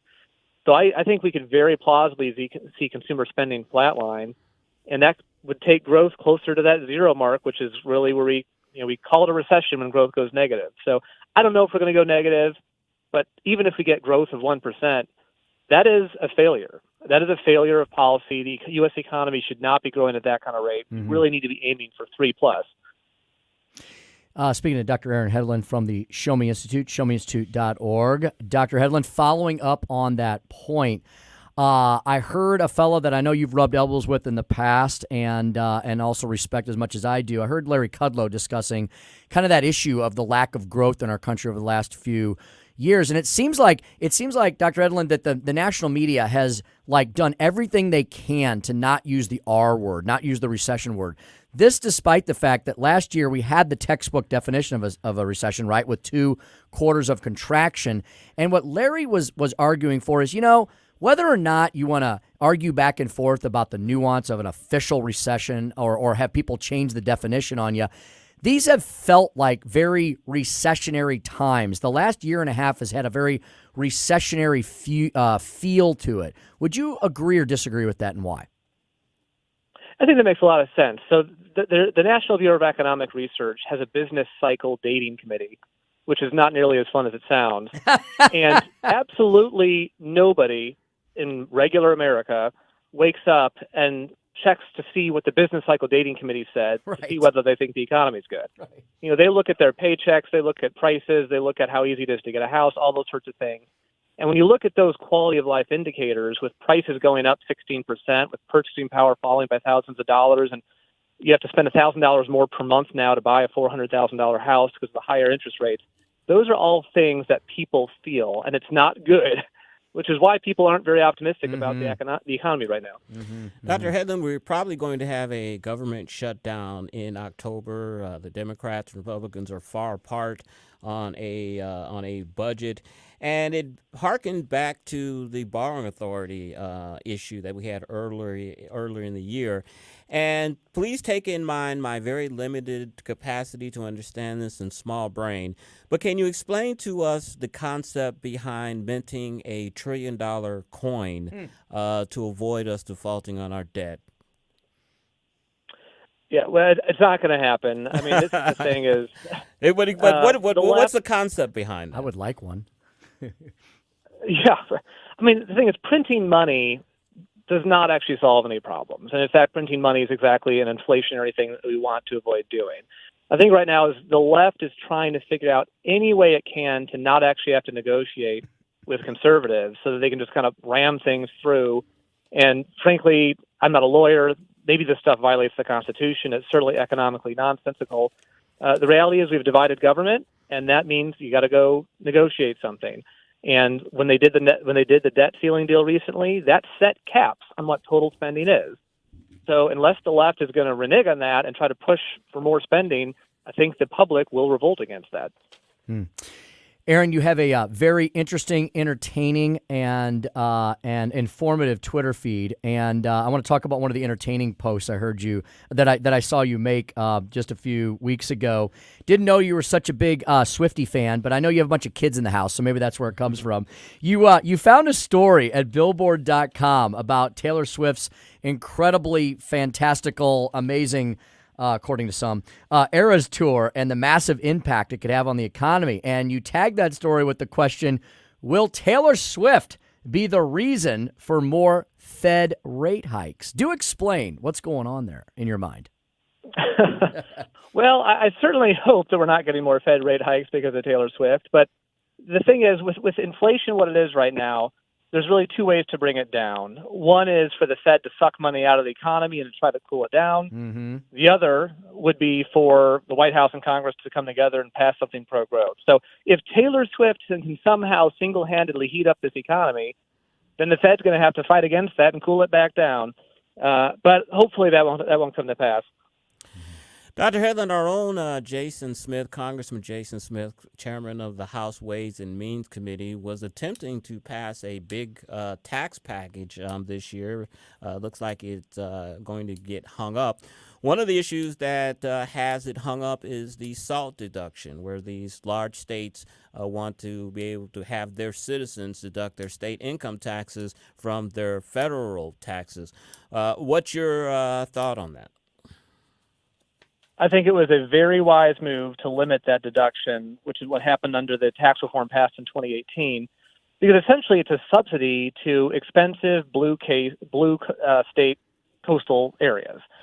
Basically what happens is if a state like New Jersey or New York or California, if they raise their taxes to finance their excessive big government, then what happens is the taxpayers in those states get a tax cut at the federal level, paid for by us here in Missouri and people in Texas and Tennessee and Florida.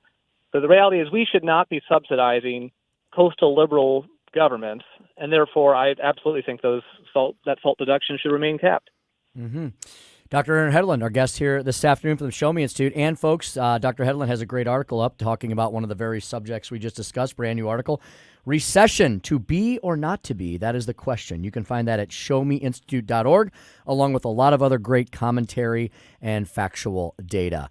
Dr. Hedlund, thanks so much for joining us, as always, to help take us into the weekend, and we'll talk to you again soon, I'm sure. Thanks, Doc. Thanks for having me on. I look forward to it. Absolutely, indeed. Yeah, really interesting. Got some interesting charts here. You know, Chris, the one of the charts in Dr. Hedlund's article about whether or not we're in a recession is that he's pointing to the workers' lost purchasing power. The White House loves to talk about the unemployment rate being low and wages going up. Dr. Hedlund shows the actual lines between headline inflation and wage growth. And guess what, Chris? There's a giant gap between those two, and inflation's on the top. Doesn't matter how much your wages go up, right, Chris? If inflation is outpacing them, that means you're actually making less. And one thing that the mainstream media won't ever talk about, too, is during Donald Trump's administration, wages rose faster than inflation for the first time since the early 70s. And the wages that rose the fastest were not white-collar hedge fund managers' wages. It was blue-collar wages that rose faster than white-collar wages and faster than inflation. So just another example, Tim, that trickle-down economics really does work. You and all your silly, trickle it down. You and all your silly factual data. Yeah. Why live in the land of facts when you can live in the land of make-believe, known as Washington, D.C.? All right, it is nearly 5:45. It's 5:44 and change here in the Heartland. When we come back, we understand that producer Q has everything we need to know about the upcoming college and NFL football seasons. Exactly. So we're going to have to pick his brain a little bit on that. I realized, Chris, I realized the other day, it's now August, and that's when we start talking about football. They had the Hall of Fame game on last night. There's got to be something good to watch because it ain't the Cardinals these days, unfortunately. You know. Q and I had a little disagreement on a Hall of Fame member that's going to Okay. be inducted Saturday. To let you guys fight that out because I Yeah. probably won't know what you're talking about. Exactly. But I'll listen. I'll learn. And He's with, wrong. With football, that means hockey is right around the corner as well. And I love myself our St. Louis Blues. So maybe we can turn our attention to those sports leagues because, the Cards were supposed to get it done this year, and it just doesn't look like it's going to work out. All right, 5:45. When we come back, we'll talk about all those matters and help get you fully into your weekend. But you also will have Larry Connor's USA The Daily Report for that final drive home. I listen to it every afternoon, and I know you do too. All that and more straight ahead. 101.9, 94.1 News Talk STL. Follow Chris Arps on Twitter at Chris_Arps. The Biden administration sucks. Tim Jones and Chris Arps in the afternoon. From the Michaels Flooring Outlet Weather Center. News 4 Chief Meteorologist Steve Templeton with your first alert forecast. As we head into the evening, especially late evening and overnight for St. Louis, chance for some storms. A low chance for a severe storm, but even if it's not severe, a heavy downpour, some lightning on an isolated storm or two is not out of the question. Those are going to move out by daybreak Saturday, a low of 74, a high of 88 for Saturday. It's a very humid day, partly cloudy. And then Sunday, 89 for the high. And let's watch for some severe storms possible in the afternoon to evening. That is a first alert weather day for Sunday. That's the latest first alert forecast. I'm News 4 Chief Meteorologist Steve Templeton. Mike Ferguson in the morning. It's your tax money. Should the state government subsidize a multi-billion-dollar corporation to entice them to bring more jobs to St. Louis? Let's talk about it on Monday. Morning starting at 5:30 on News Talk STL. Well, we've been talking about all this heat and humidity. We've been listening to it, right? Steve Templeton with the forecast over the weekend. That means this is a great weekend. It's August, right? It's always a great weekend in August here in the Heartland to visit Fritz's Frozen Custard. Folks, want you to go to fritzsfrozencustard.com where you can find the August flavors of the day. Man, these are some of my favorites. You know what? They're probably all my favorites. Strawberry shortcake today. Tomorrow, Saturday, white chocolate, and Sunday, chocolate Reese's. Man, you can never go wrong with peanut butter and chocolate, and putting that in Fritz's Frozen Custard is fantastic indeed. Family owned and operated since 1983, proudly serving so many of our communities in St. Louis region since that time, using that secret family recipe. It's oh so good. Come on, you'll love yourself, your Fritz's.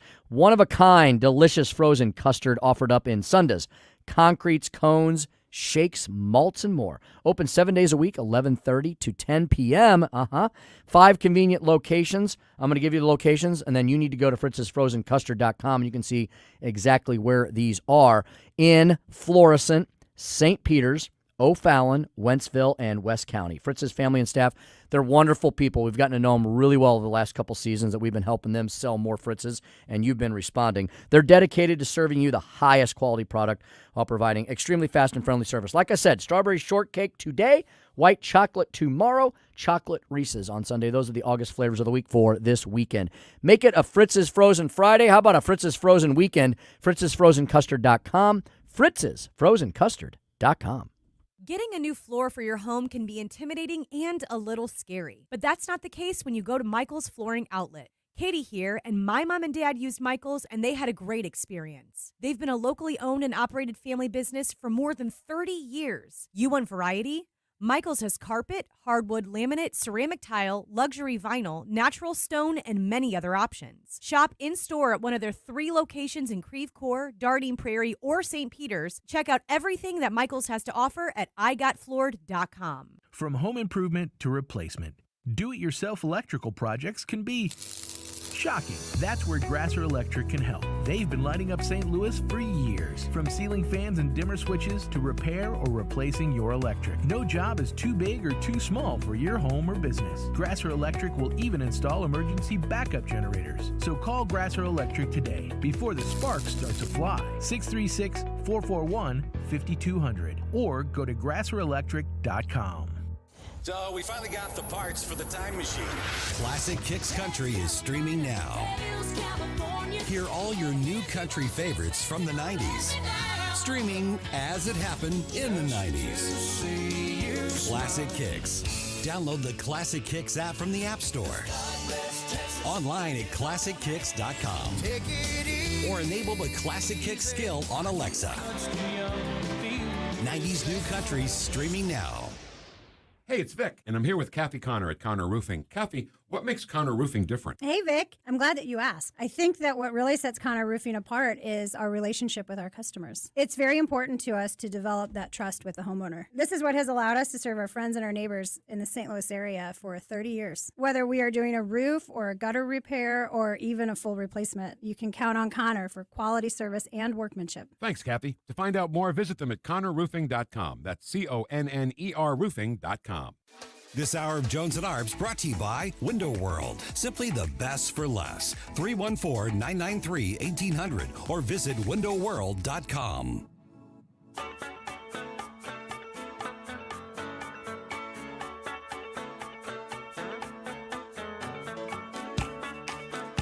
You're listening to Tim Jones and Chris Arps.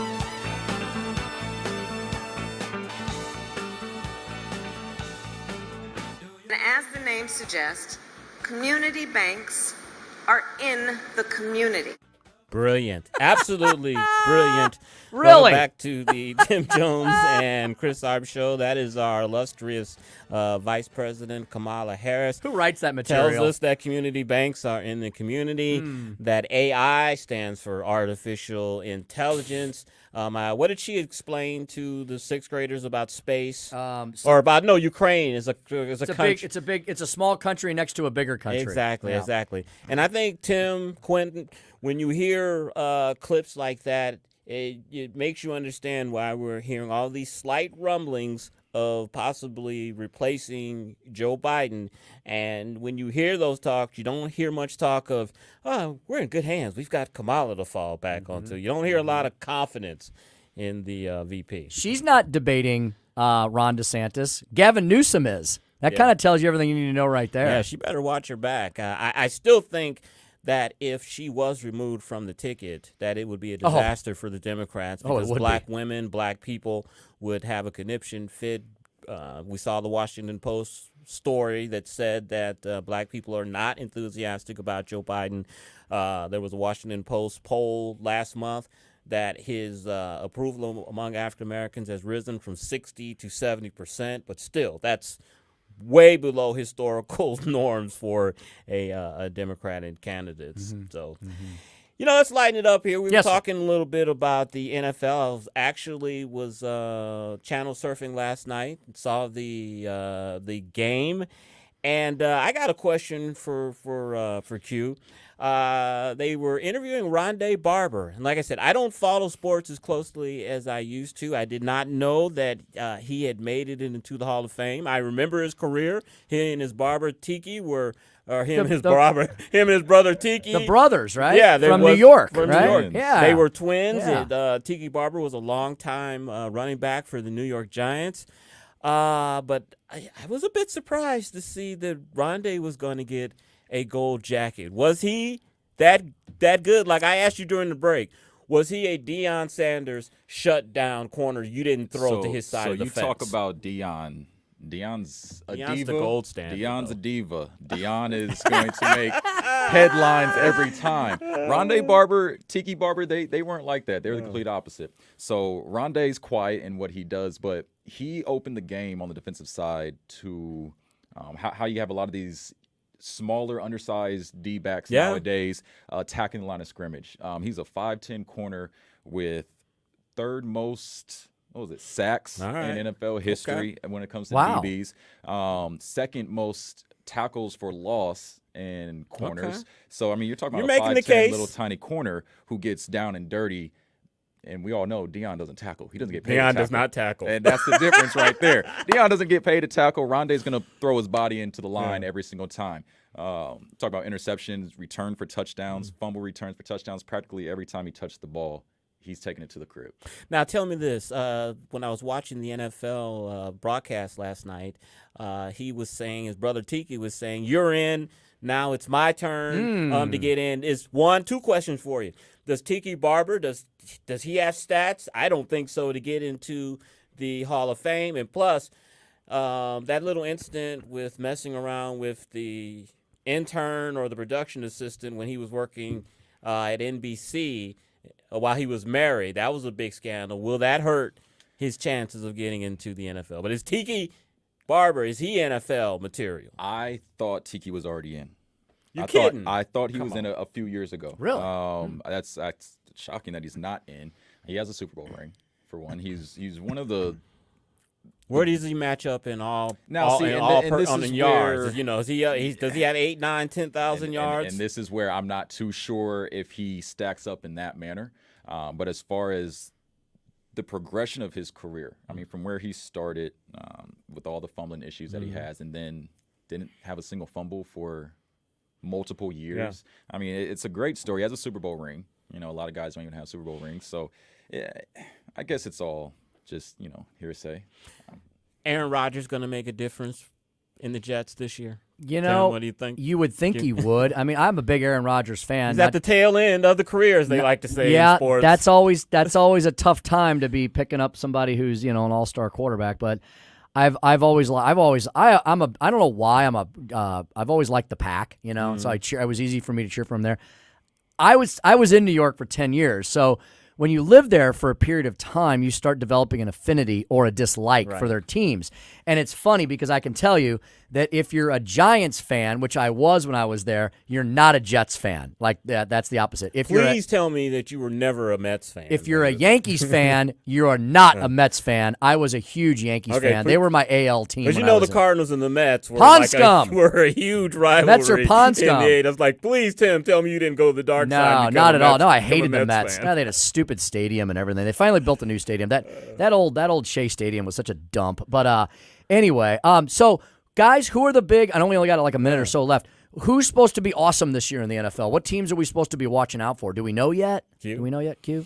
I mean, the usual. The Chiefs are going to be dangerous. The Bills would be dangerous. I think we should give some credit to the Baltimore Ravens. Since he'll be there. I don't know. It depends on how Joe Burrow's calf strain heals. Was that a training camp incident, or was that from last over year? practice. That was practice. It just happened a couple weeks ago. He's a kid. He'll be fine. You talk about Baltimore, Lamar Jackson, Odell Beckham, joining forces, and their defense is always tough. But one team to keep on the radar. All right. The Washington Commanders. Okay. With Eric Bieniemy as their offensive coordinator, who's ran the Chiefs the past 10 years. Can I call them the Washington Redskins? I just did. As a diehard Redskins, Washington, D.C. fan, I wish we just kind of stay away from that altogether. Our fans are good with that. Don't worry about it. So now I know why when I mentioned I was a Dallas Cowboy fan, why you hissed at me. I didn't know you were a Commanders fan. Hey, keep listening to News Talk STL. Up next is Larry Connor's USA. Boy, I had a great show today. You've been listening to the Tim Jones and Chris Arps show on 101.9, 94.1 News Talk STL. Drive safe. Paid for by Christian Care Ministry. If you are 65 or older, you know this. Watching your hard-earned dollars fly out the window on healthcare costs is so frustrating. But here's some great news. If you were just notified that your Medicare costs are increasing, a program out there can really help you with your medical bills, and it's worth taking a minute to look into. MediShare 65 Plus. It's not insurance. Members actually say it's better. It's a Christian healthcare community that aligns with your faith and where people encourage and pray for you. And MediShare 65 Plus is a low-cost option for those with Medicare Parts A and B, and it fills in the gaps where Medicare stops. You choose any Medicare provider, and you get telehealth access anytime you need it. And this is great, too. Unlike health insurance, you can lock in one low monthly price for up to 10 years. So don't get stuck with increasing costs. Call MediShare 65 Plus and find out how much you can save. Call 888-SHARE-89. That's 888-SHARE-89. 888-SHARE-89.